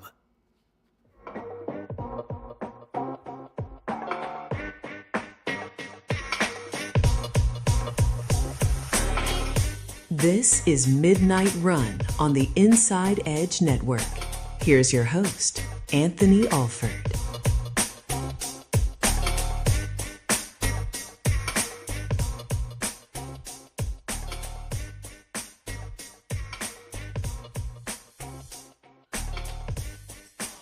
I'm going to say this, as tempting as it would be to bring Baker Mayfield back into the fold, and I know a lot of Browns fans would be in support of that, and it would be righting the wrong. It'll be that's the storybook. I know LeBron is one thing, but that's the storybook, right? I still have concerns about his maturity. I still have concerns about his height. I still have concerns about, his injury history. I have major concerns about certain things. So it's my job to give a take. I would not vote to have Baker Mayfield as the 2027 starter for the Cleveland Browns. I would hate it. I would not hate it, but I don't think it's the right move. I think Shedeur Sanders still has a higher just based on his pro style, based on his ability to extend plays. I would pick Shedeur Sanders and the level of growth there over Baker. And again, the second go around, it gets a little tough. It gets a little tricky. But again, I wouldn't hate it. I wouldn't hate it. Eli, we do have in the banner the poll results here so far at Anthony Alfred 9-2. The Browns 2027. Who will be their week 1 quarterback starter? We have it here at the bottom. 2027 rookie comes in first, 45%. 30% says Shedeur Sanders. Baker Mayfield is not last in this voting, 15%. And then, listen, there are a few, but they are proud Deshaun Watson fans, 10% of our fans believing that Deshaun Watson will return to the Browns and be the starting quarterback in 2027. Let me bring in Eli, because I don't think he's had an opportunity to really speak on this particular situation. Eli, when you hear Baker, you hear what's going on in Tampa, and he says, I am not feeling the commitment. We're not locking.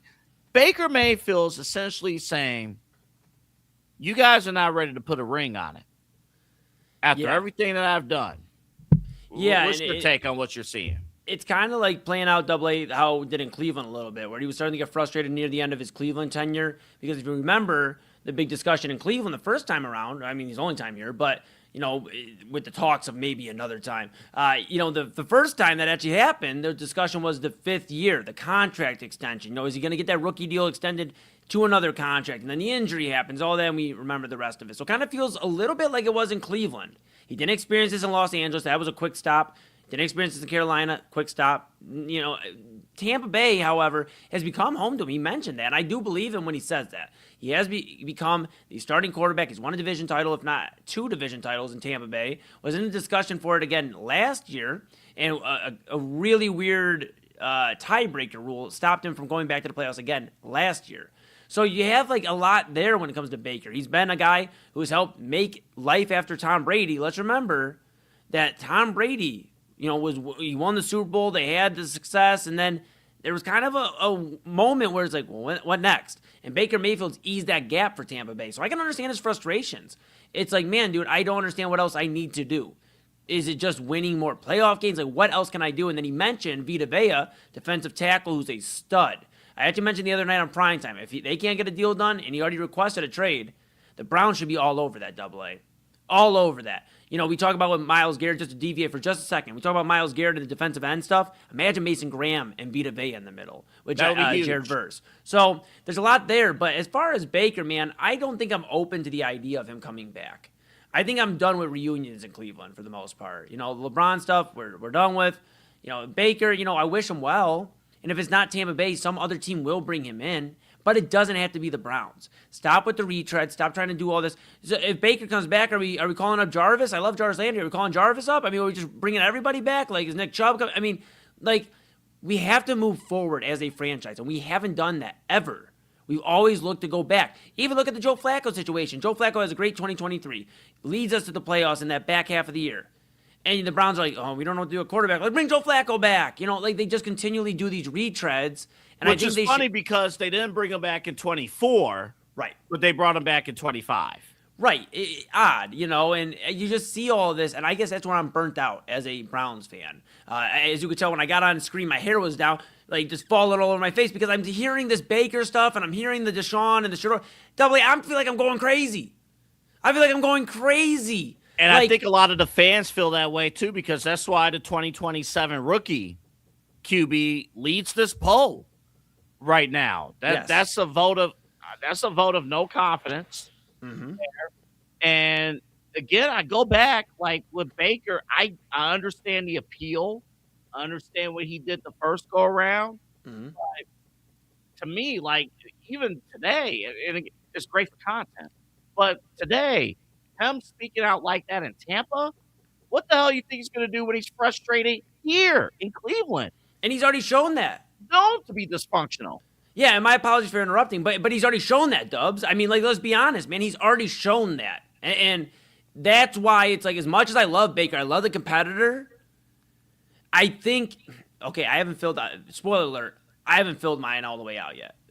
My quarter, the thing, we're looking at this elite and not, here's where I'm at, Dubs. Here's where I'm at. Baker Mayfield is good enough to win a playoff game, maybe sneak in another one, and that's the end. I think we can make that decision. I like Baker.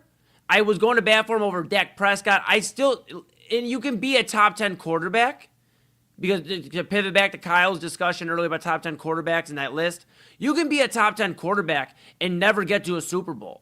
Mm-hmm. Phillip Rivers made a whole career out of that. Other guys have made careers out of that. I think Baker Mayfield is a top 10 quarterback. I stand on that.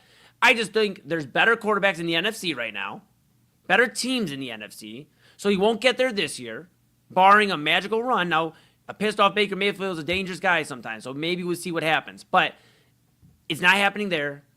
And I think anywhere else he goes, the ceiling is the conference championship. Unless they have a super stacked team. And he hasn't made it there yet. Right, and they would have to have all the right situation for him. He's a great quarterback, but what I mean by that is he can't come in and just have to go in if he were to leave Tampa. Let's say hypothetically he leaves Tampa after this season. He can't go somewhere else and go, well, the defense is giving up 35 points per game or something egregious, 28, 27 points per game.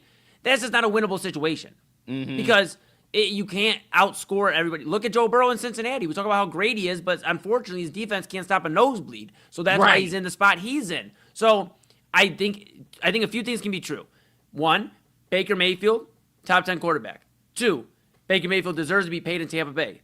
Three, Baker Mayfield will not win a Super Bowl in his NFL career unless he's backing up somebody at the tail end of his career. But as a starting quarterback, I don't think so. Dubs, I got to be honest, man. I'm looking at this. I'm staring at this percentage and everything, brother. It is driving me up a wall. I can't tell you. Can you remember? I mean, there's so many rookie classes, draft classes that we've gone, whoa, the quarterback. I remember when Brady Quinn was supposed to save this franchise. Colt McCoy. I mean, the names go on and on. Johnny Manziel for a moment in time. Baker Mayfield. I mean, like, are we done? Are we done? But the ones who want Baker here will tell you that it was Baker Mayfield who was the closest. Right. They'll tell you that now, that Baker Mayfield was the closest. And Baker Mayfield, what he has done in Tampa, and he gives you those first 5 games last season was like, oh, that's what he can do. It was shades of 2020 of, oh, when everything's clicking, that's what he can do. Right. But then when something goes wrong, it becomes iffy. So I would not, again, I'm in the camp, and I think you are too, of I would probably pass on Baker returning here. Right. I wouldn't be, it's just, I think there's too much there's too many cons compared to pros of Baker 2.0 working here in Cleveland. Right. That's just how I feel. Now, what Eli referenced was a note that I sent out to our team here internally. We here at the network, we are currently voting internally for our, how would I say this, the Inside Edge Network quarterback tiers list. Right. And we will reveal the overall votes this Sunday on the main event. Us two and Rob Ruzicki will reveal the results of the voting this Sunday night right here on the Inside Edge Network. We'll be on the air sometime after 9 o'clock. We'll be on for that. But I want to show you guys because we based this. Mike Sandow of The Athletic for years has conducted a poll of quarterback tiers. It's one of the things I love the articles. They're great. He hasn't come out with his 2026 one yet, but basically it's how would general managers and executives and coaches, how would they rank all of the potential starting quarterbacks in the National Football League? So I'm going to share my screen here for just a second and show you some of what we're looking for here with this. If you can see it, and Eli will adjust it. There you go. Thank you. So this is what we're looking at, and this is what we're going to vote for, right? There are 5 tiers of quarterbacks across the National Football League, starting from tier 1 all the way down to tier 5. So you see basically look at it like this. Tier 1, elite quarterbacks. And when I mean elite, I mean you could take, let's just toss a name out. It's not a hot take. Patrick Mahomes or Josh Allen, right? Right. You could take elite quarterbacks. You could put them on any team across the NFL, no matter how garbage they are, and their mere presence on that team, they're a playoff contender. You put Josh Allen on the New York Jets, you put Patrick Mahomes on the Cleveland Browns, they're playoff contenders. Right. No, you put whoever else you have as QB1, tier 1, on the Arizona Cardinals, playoff contender. Right. Now, tier 2, really good quarterbacks, like really good. They can carry their team sometimes, but it's not as consistent. They will have a couple of stinkers, but they're really good quarterbacks.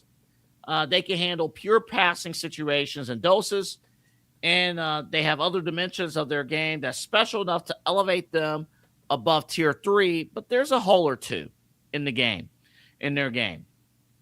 Tier 3, legitimate starter, but they need a running game. They need a little bit more support. They need defense. They need things to work out around them to win. But if they have that, they will help you win games. A lower volume, drop back passing offense suits them best. And then we get to tier 4, tier 5. Tier 4, this is how we classify it. Unproven player. So these are rookies. Spoiler alert, Fernando Mendoza will be in tier 4 because he hasn't played yet in the NFL.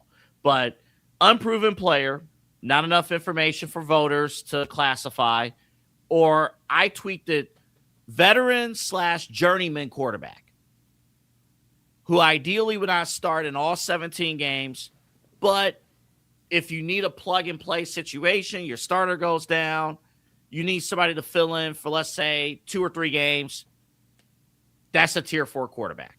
Right. And then tier 5 quarterback, they have no business starting. No business. That's that. So that's what we're voting on. I guess we can have a little bit of a quick discussion right now. Let's at least talk a little bit through Baker Mayfield since he's the topic of discussion.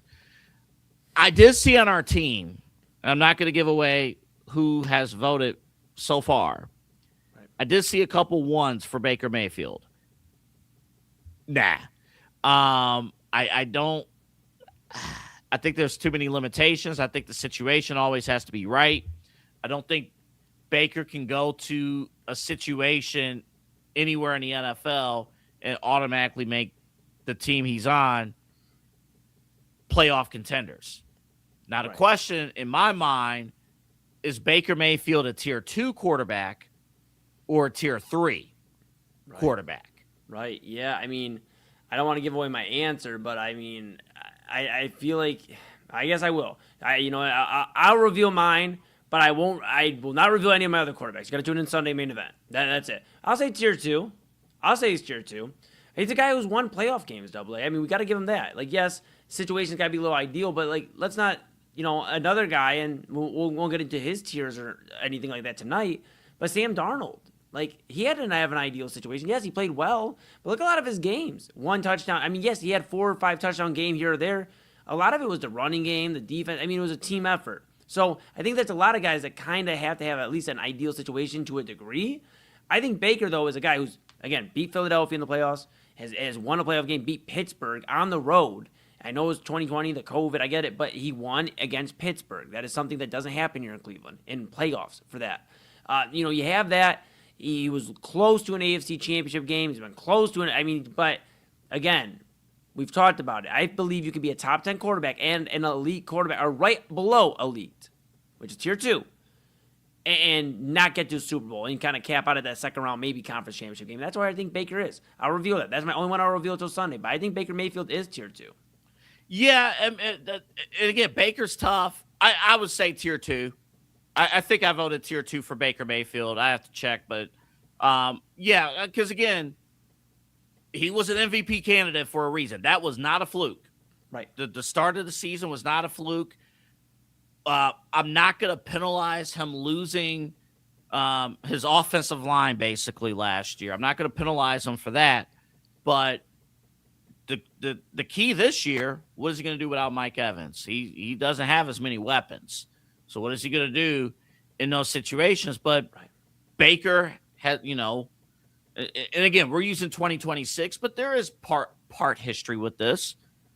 We know he can legitimately help you win games.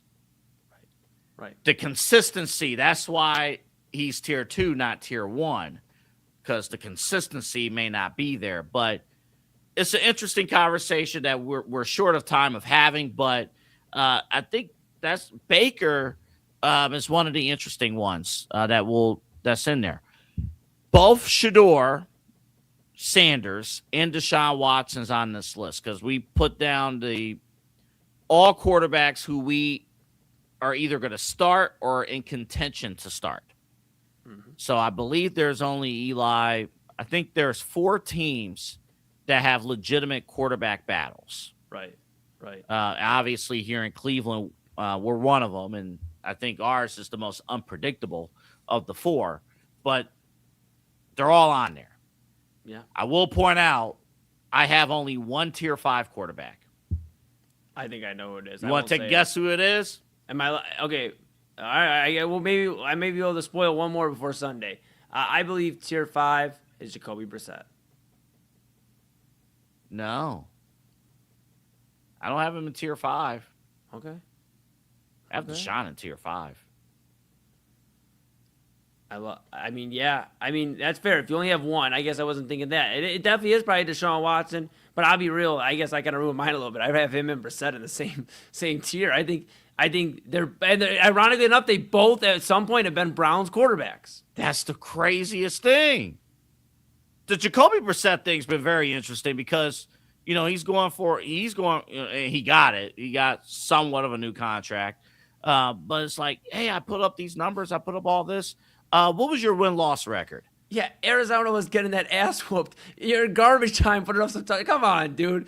That's like somebody at the local YMCA. Their team's down by 25 playing basketball. And you know what? They're like, well, I hit a few threes in the game. What was the final score? 65-10? Like, come on. Hey, I'm sitting here. I'm like Drewski. I'm sitting here. I'm like, hey, that's my fantasy football quarterback right there. Yeah, that's fair. Hey, give me 50 to 60 pass attempts a game. Give me some garbage touchdowns, and get me to the semifinals of fantasy football. I love it. Hey, I'm nervous about my fantasy football quarterback room too. Stroud and Nix. We'll see. We'll talk about it Sunday. AA, we're up against it. I know you got more to talk about. I'm going to disappear here. All right, we'll take a break. We'll talk LeBron and Shams' new report. We'll talk about it next on Midnight Run. Fanatics isn't just our name, it's who we are. Loyal, passionate fans dedicated to our favorite teams and to the sports we love. That's why we're honored to be able to offer fans the world's largest collection of official sports apparel and sports jerseys from all leagues, teams, and players you love. We feature a wide selection of gear from every league, including the NFL, MLB, NBA, NHL, and NCAA merchandise, which allows us to serve fans of football, baseball, hockey, basketball, lacrosse, soccer, golf, and, well, everything else that gets your heart pumping. Go to fanatics.com by using the QR code on your screen right now to celebrate your teams. That's fanatics.com, a proud sponsor of the Inside Edge Network, Cleveland's digital leader.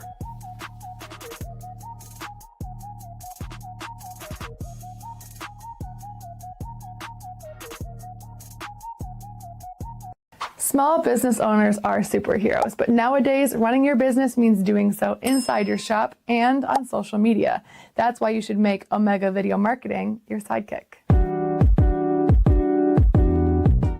With a decade of content creation experience, I create dynamic, informative, and fun videos for your specific social needs that will increase brand awareness, get you more followers, and keep your social pages and websites current and fresh. I offer flexible pricing and turn times and will work with you to understand your brand and your story. All of that comes from the heart. My award-winning expertise is just the cherry on top. So let's get connected. After all, your brand is the alpha and my expertise is the omega. Discover our collection of handcrafted candles. That's right, every product is thoughtfully created in small batches free from harmful toxins for mindful everyday indulgence. Our candles are hand-poured in coconut soy wax with natural wood wicks, offering a long-lasting burn and rich fragrances. Create a cozy, safe ambiance for your home with candles from Alley Rose Fragrances. First-time customers use the promo code InsideEdge20 to receive 20% off your order. AlleyRoseFragrances.com, proud sponsor of the Inside Edge Podcast Network. Maser Moments Photography is a husband and wife wedding photography team based in Cleveland, owned and operated by Inside Edge Network's very own Ryan Maser and his wife Hallie. For the past 10 years, they've captured more than 100 weddings across Northeast Ohio and beyond, always working together as a true two-person team. Their style centers on authentic, emotional storytelling, documenting the real moments between two people in love and creating images that feel natural, comfortable, and true to the couple. Rooted in Northern Ohio but inspired by their travels, Ryan and Hallie bring a warm, personal approach to every wedding day. Their work blends experience, consistency, and a genuine passion for helping couples relive their best day through timeless photography. Learn more at MaserMomentsPhotography.com by using the QR code on your screen right now. MaserMomentsPhotography.com, a proud sponsor of the Inside Edge Network, Cleveland's digital leader. Well, Side Hustle Podcast is ready to go. And Kyle, we talked SummerSlam.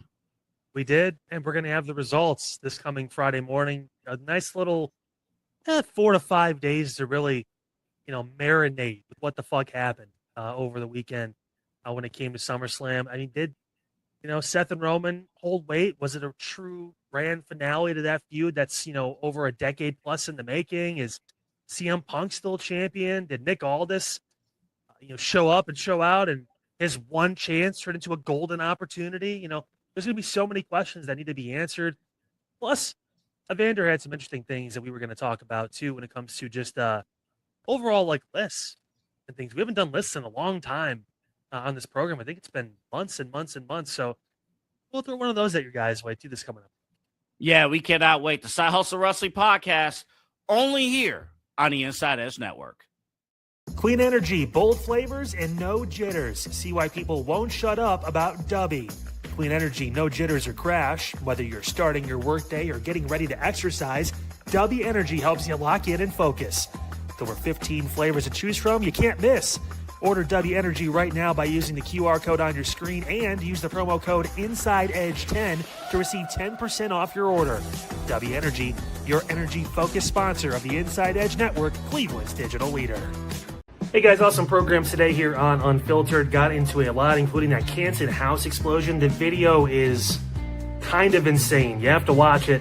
Watch back Unfiltered today. It was just insane. And talked to Jake Underwood too about kind of the questions really about why we're at where we're at right now when it comes to multiple house explosions in the past few months, all these different pipeline bursts, all that. We get into that and so much more. Tomorrow, it is time, the unveiling of our memes of the week. You guys submitted your entries. We have the finalists and so much more local news, sports, everything going on here in Northeast Ohio, rather, on Unfiltered, all along the Inside Edge Network. I will see you at 5 o'clock on your Friday.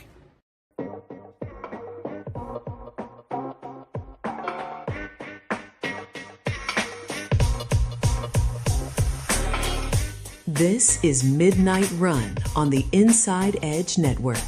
Here's your host, Anthony Alford.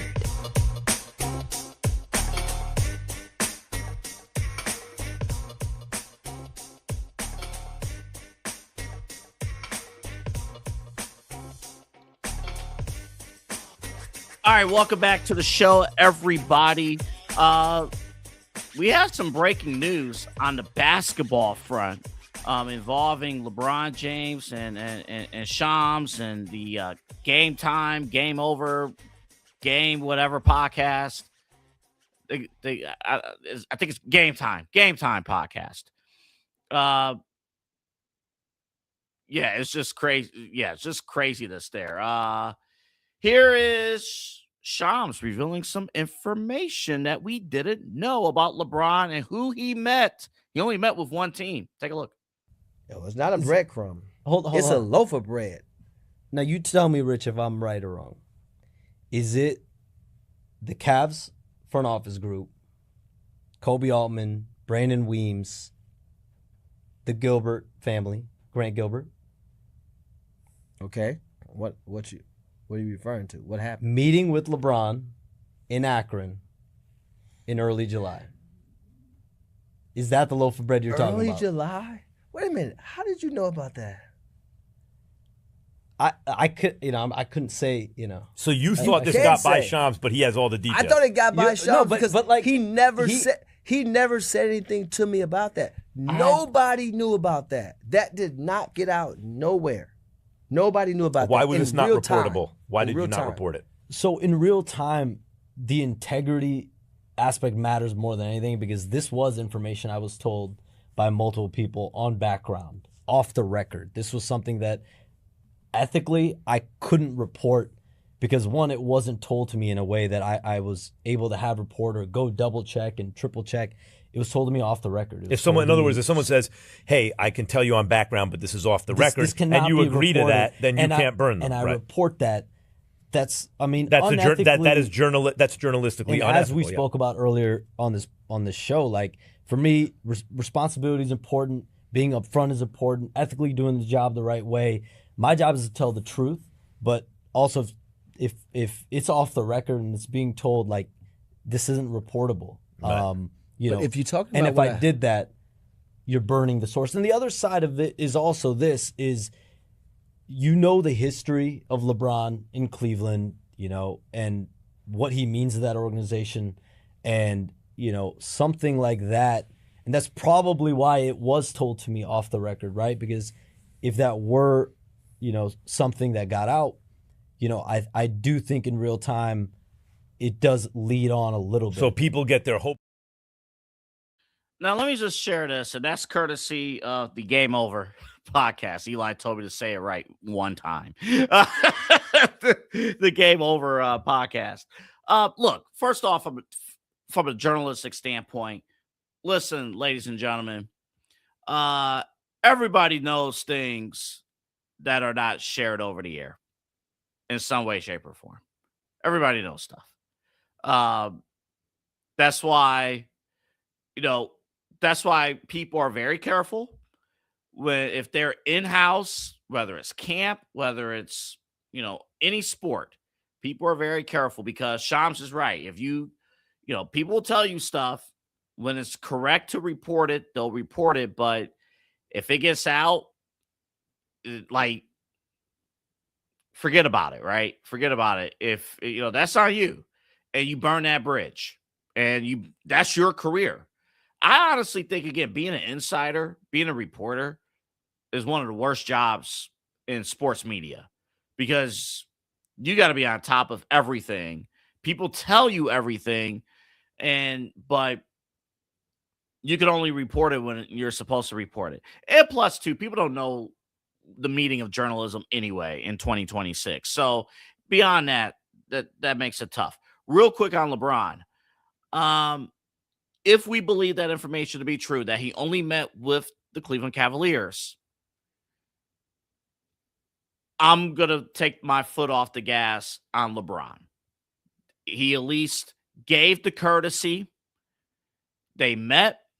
It seemed to me like, all right, after the meeting, it just didn't work out. And I think within days, we saw the Cavaliers sign Donovan Mitchell to the extension. So we did see that, and off we go. Now, we're going to run a little over. It's okay. I'm going to bring Eli in because I want to piggyback on what he said on Primetime, because this point has stuck with me now for a couple of hours. Eli earlier tonight said, hey, if you guys knew about this and you knew LeBron most likely was not coming here, why was you sitting around and doing nothing for the last couple of weeks? Go ahead and expand on that, buddy. Yeah, mind-boggling. I mean, for weeks we sat here and go, well, they're just working on LeBron. They're maneuvering all the things for LeBron. James Harden's going to sign this deal once LeBron comes here, and maybe we get Anthony Davis, maybe we get Kyrie, maybe we get whoever, and we didn't end up with any of them, and because we just kept thinking, well, this is where we're at. We're all in wondering, but it seems like when the Cavaliers met with LeBron, per Shams of ESPN, when they met with him, it seems like a few weeks. We can have 2 weeks before the decision even came out, and it seems like both parties said thanks, but no thanks. And then remember, if this timeline's correct, a day or two after Donovan Mitchell inked his extension, his long-term extension, and we have heard reports out of LeBron's camp about how they feel about Donovan, that they should have moved off of Donovan rather than Darius Garland, that they should have looked at other options involving what can they get out of Donovan Mitchell. The Cavs basically gave, in my opinion, double birds to LeBron's camp and said, this is our guy. When you've decided to not choose us multiple times, he has chose us multiple times. So I just believe it's frustrating overall when you think about all of it. Okay, you signed Donovan, but then what else did you do? Yeah. What else did you do? You sat here, like I said earlier, you sat here and you didn't do anything. I mentioned this on Primetime, Double A. The only signing they have is Mario Hezonja, and that is as sticky as it can get right now, because now is he even in the opt-out clause? Did he do it in time to avoid from Real Madrid, or is he going back to Real Madrid, or is he going to another league? I've read reports that this is just a ploy for him to get out of the Euro League deal, his European deal overseas, get to the NBA so he can have more flexibility. That Cleveland, who gives it? In his mind, who cares if it's Cleveland? Yeah, I thought that was very fishy. It's just an odd thing. And even if they add Jonathan Kuminga, okay, great, we had a young piece. Double A. Young pieces typically aren't what you're trying to add when you're trying to win a damn championship. You add somebody that is going to put you over the top.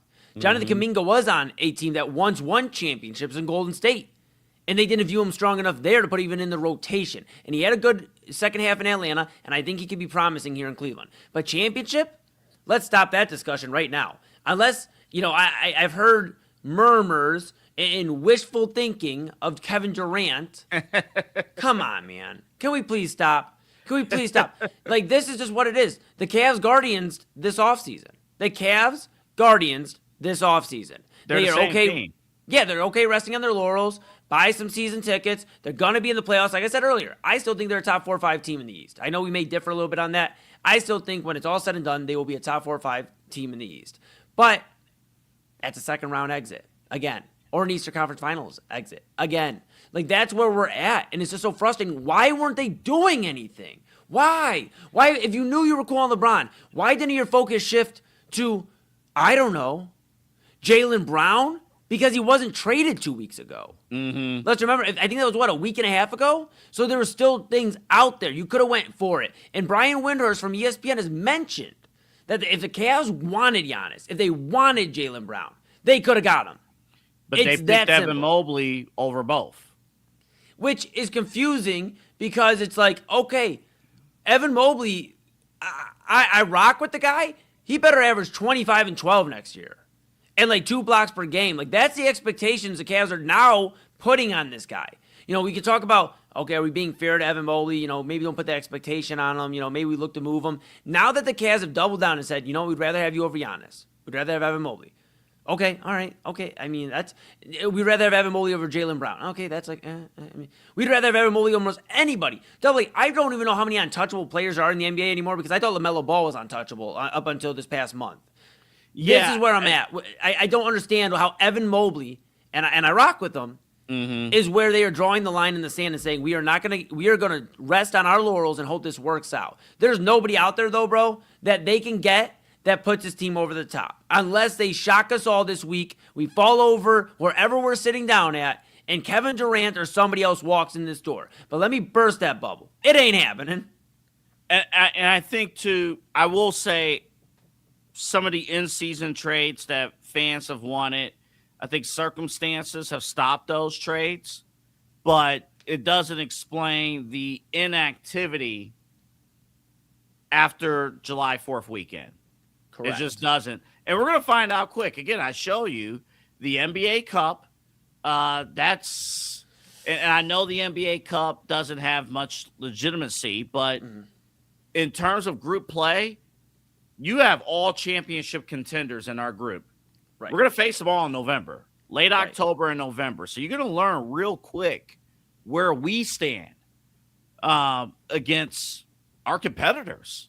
Like, that's the playoff field right there. The Knicks, Cavaliers, Sixers, Heat, and then the returning Tyrese Halliburton, the Pacers. Right. And think about this, Double A. Pacers got better. Halliburton, obviously, the addition, getting him back, that made them better. Philadelphia, we know they got better. Jaylen Brown and LeBron James, and they've added Anthony Simons, and they've added Dean Wade. We know they got better. Miami got Giannis. We know they got better. We'll see the depth, but they got better. New York, okay, I can hear a little bit, maybe they didn't get better. Obviously, they lost Mitchell Robinson, and we'll see who else they may have to give up if James Dolan doesn't want to go to the second apron. So you have the Knicks that may have got a little worse because they lost their starting center, but I think they'll live. And then you look at the Cavaliers.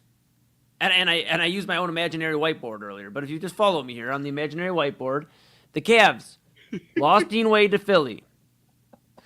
They lost Keon Ellis to Brooklyn. And they added, question mark, Mario Hezonja.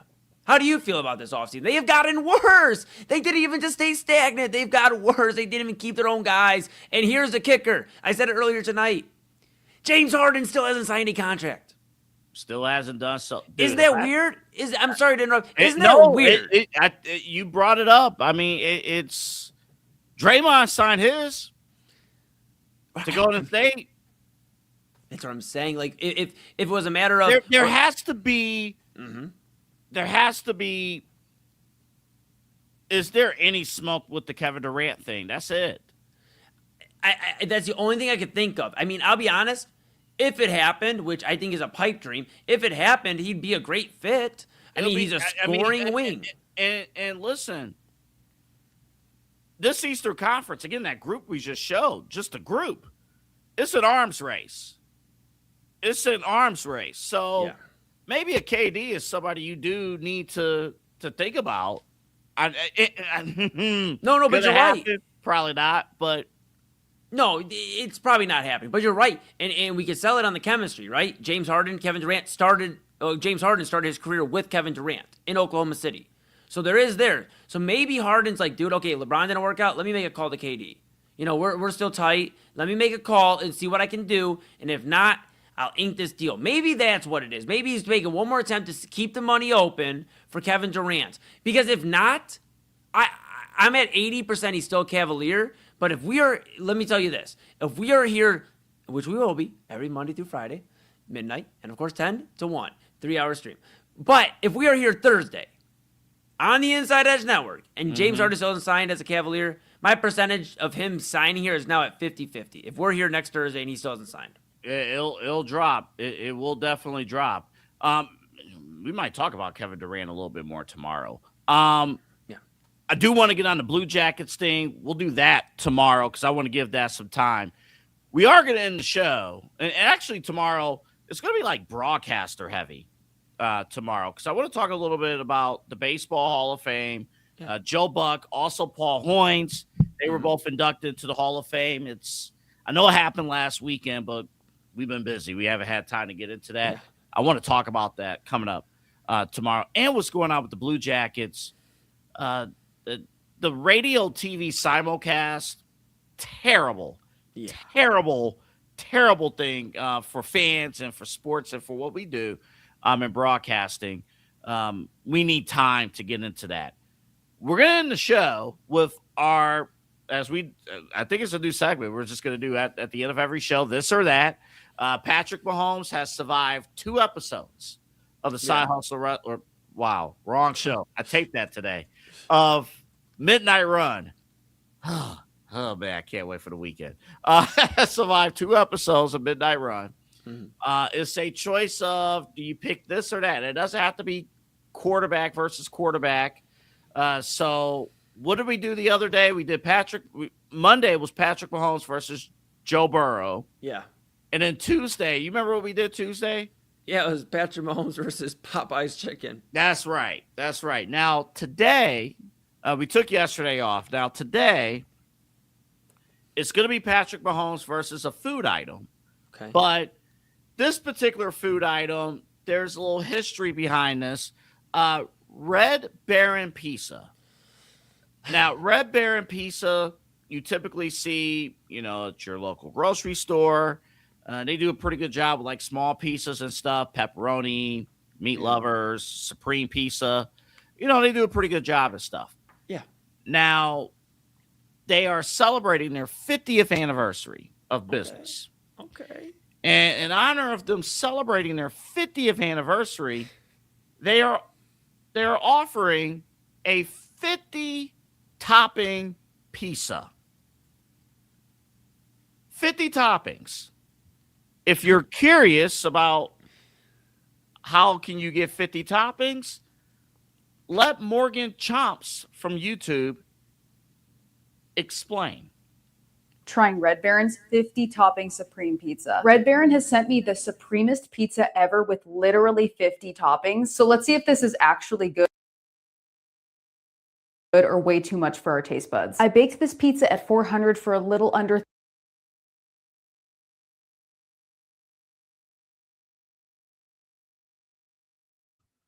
We'll pause it because the video paused. You can just see it there. It's not even cooked yet.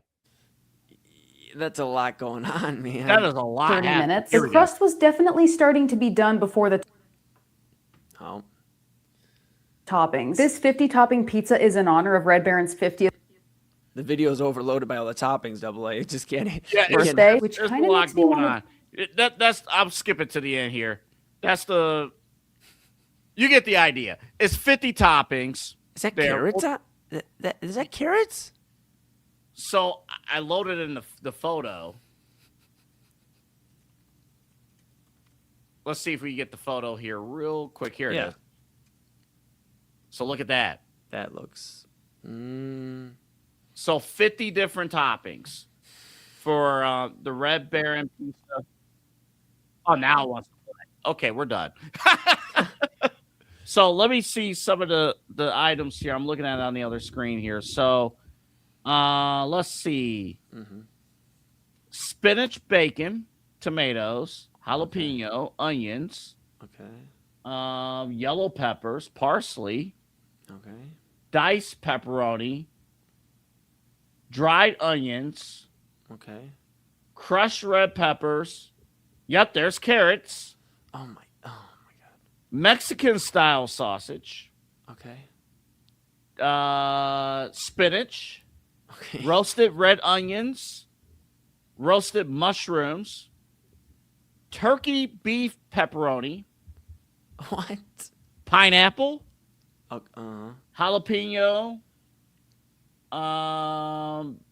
bacon bits, and many others. I think there was gummy bears on here at some point. Come on. I think I can't confirm. Oh, there's chicken and ham, black olives. Okay, you get the point. There's 50 toppings. Yeah, this is now the contest.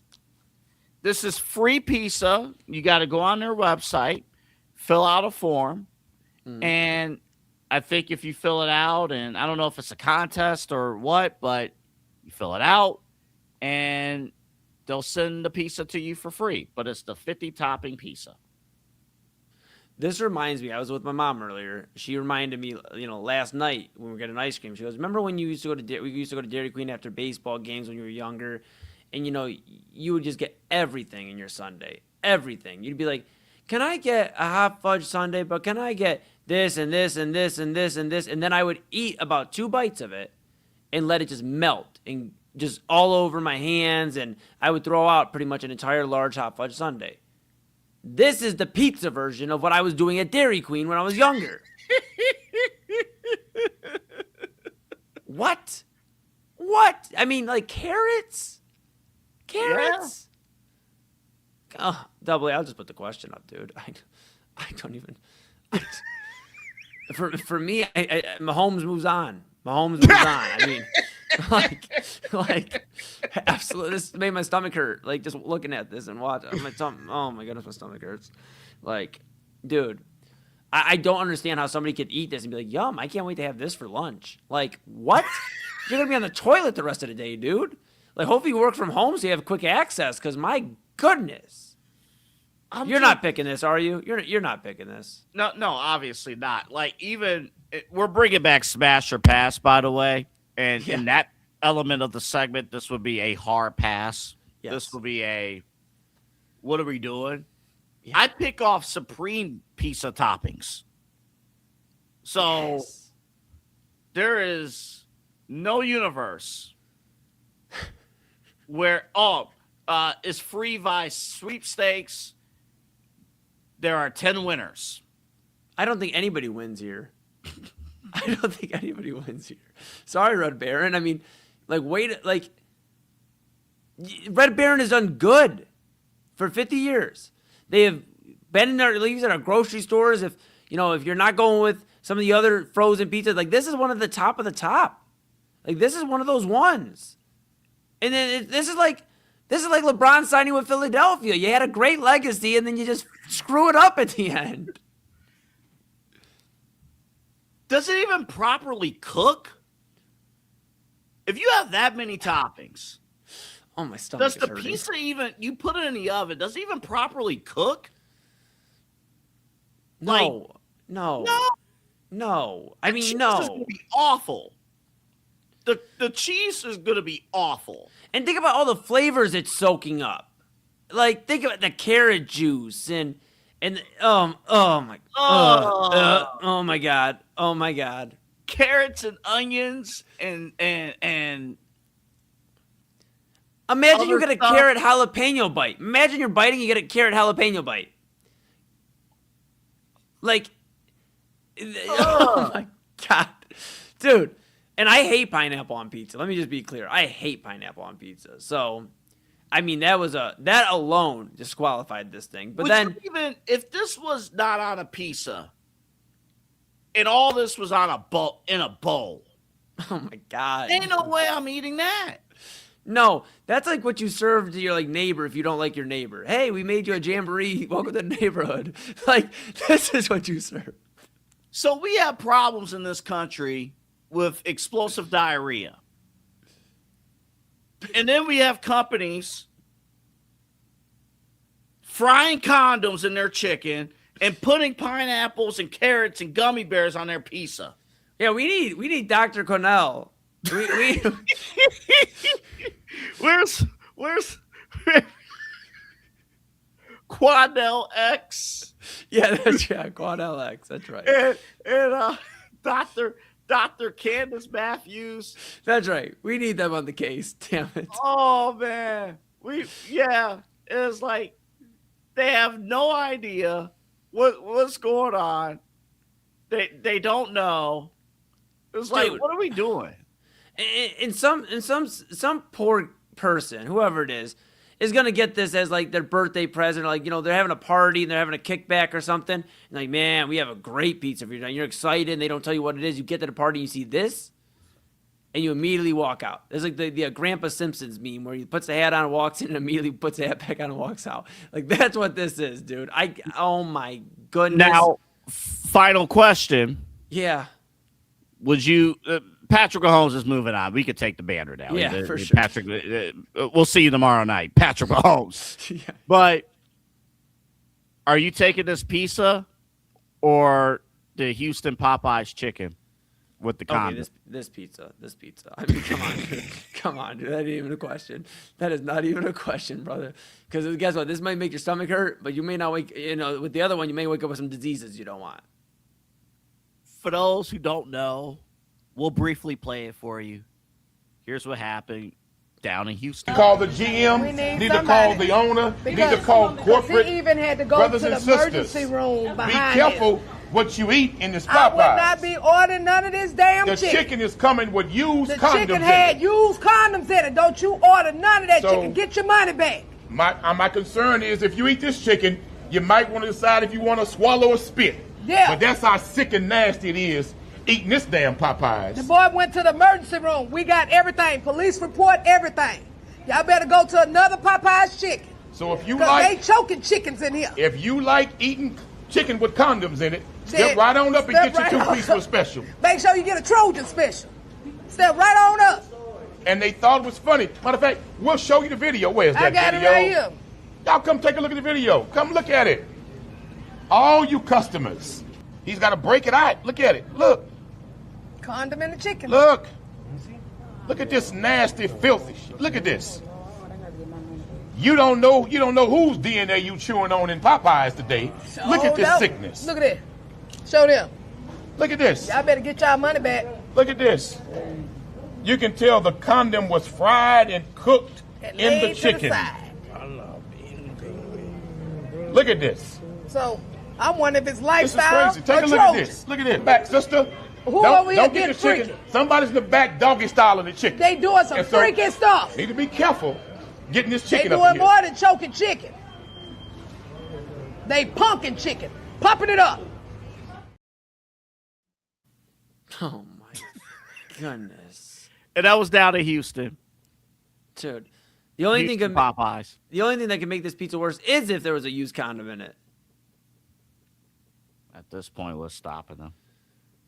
I mean, the reputation, man, because I don't think that Popeyes is ever opening again.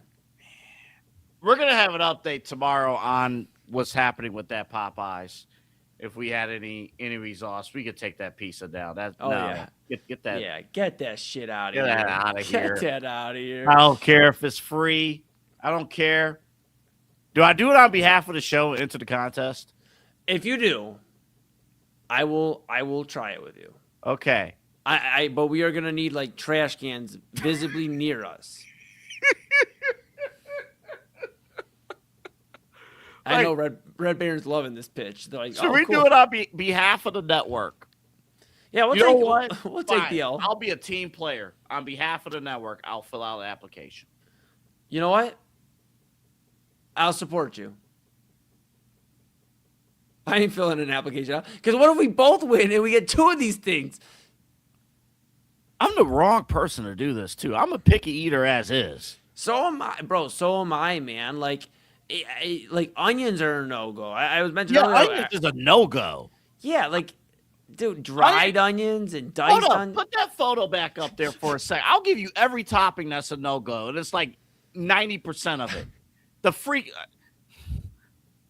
I love carrots. I actually love carrots. Okay. A carrot on a pizza, fine. Whatever. Dry onion, grilled onion, Mississippi onion, I don't care. No onions. Yep. On pizza, none. We're not doing that. Jalapenos, Absolutely not. No. We're not doing that. Yeah. I don't do black olives. Okay. All right. I don't do you do mushrooms? Situation, I don't do mushrooms. Oh, dang. Okay. All right. Okay. See, you're already ahead of the game. I think you like black olives, so you like mushroom. I do. But then I am not putting carrots on a pizza. I am not eating any type of onion. The jalapenos, I spiced my taco up with like a jalapeno in there. This thing has jalapenos all over it. No go. I mean, like, there's just too much. I'm not like a big ham on pizza guy. Like, I'm just not. So, like, no. I don't think chicken really belongs on pizza unless it's like buffalo chicken. And this already has too much going on, and the chicken just gets disrespected at this point on the pizza. Like, no, dude. Absolutely not. What would be the dominant flavor? The dominant topping? There is none. It's a pizza full of betas. Like, that's what it is. AA. Like, dude.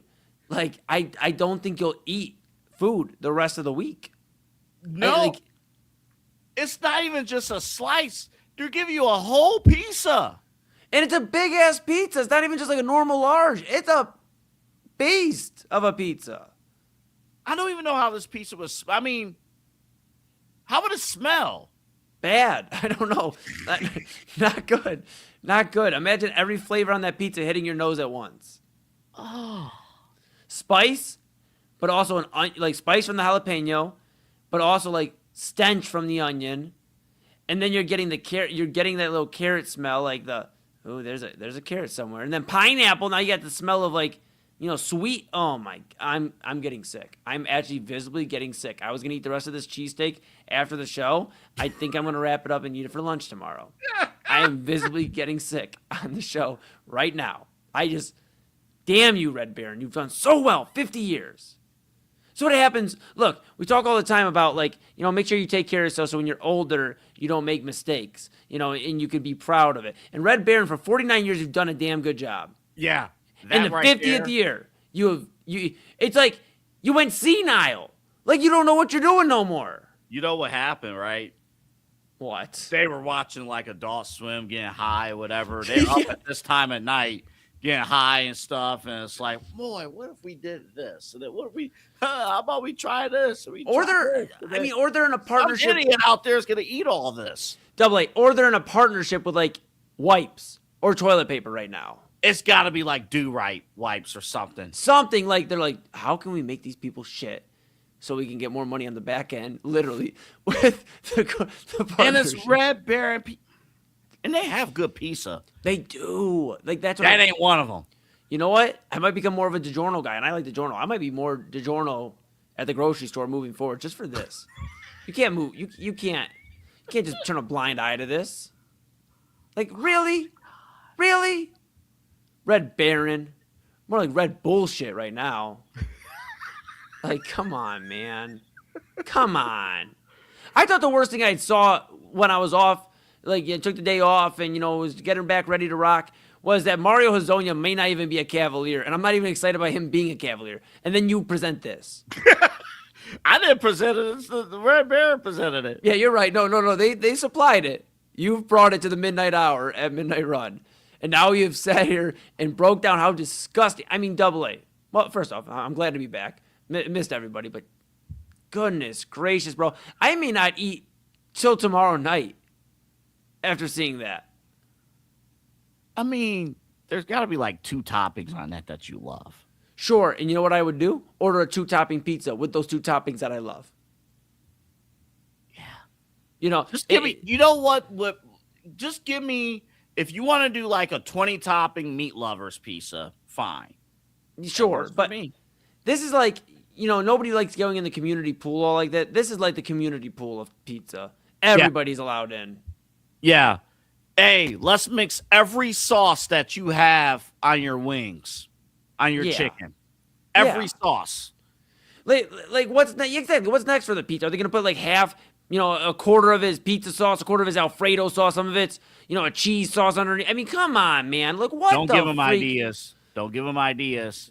That'll soon be a Hot Pocket. Do not give them ideas.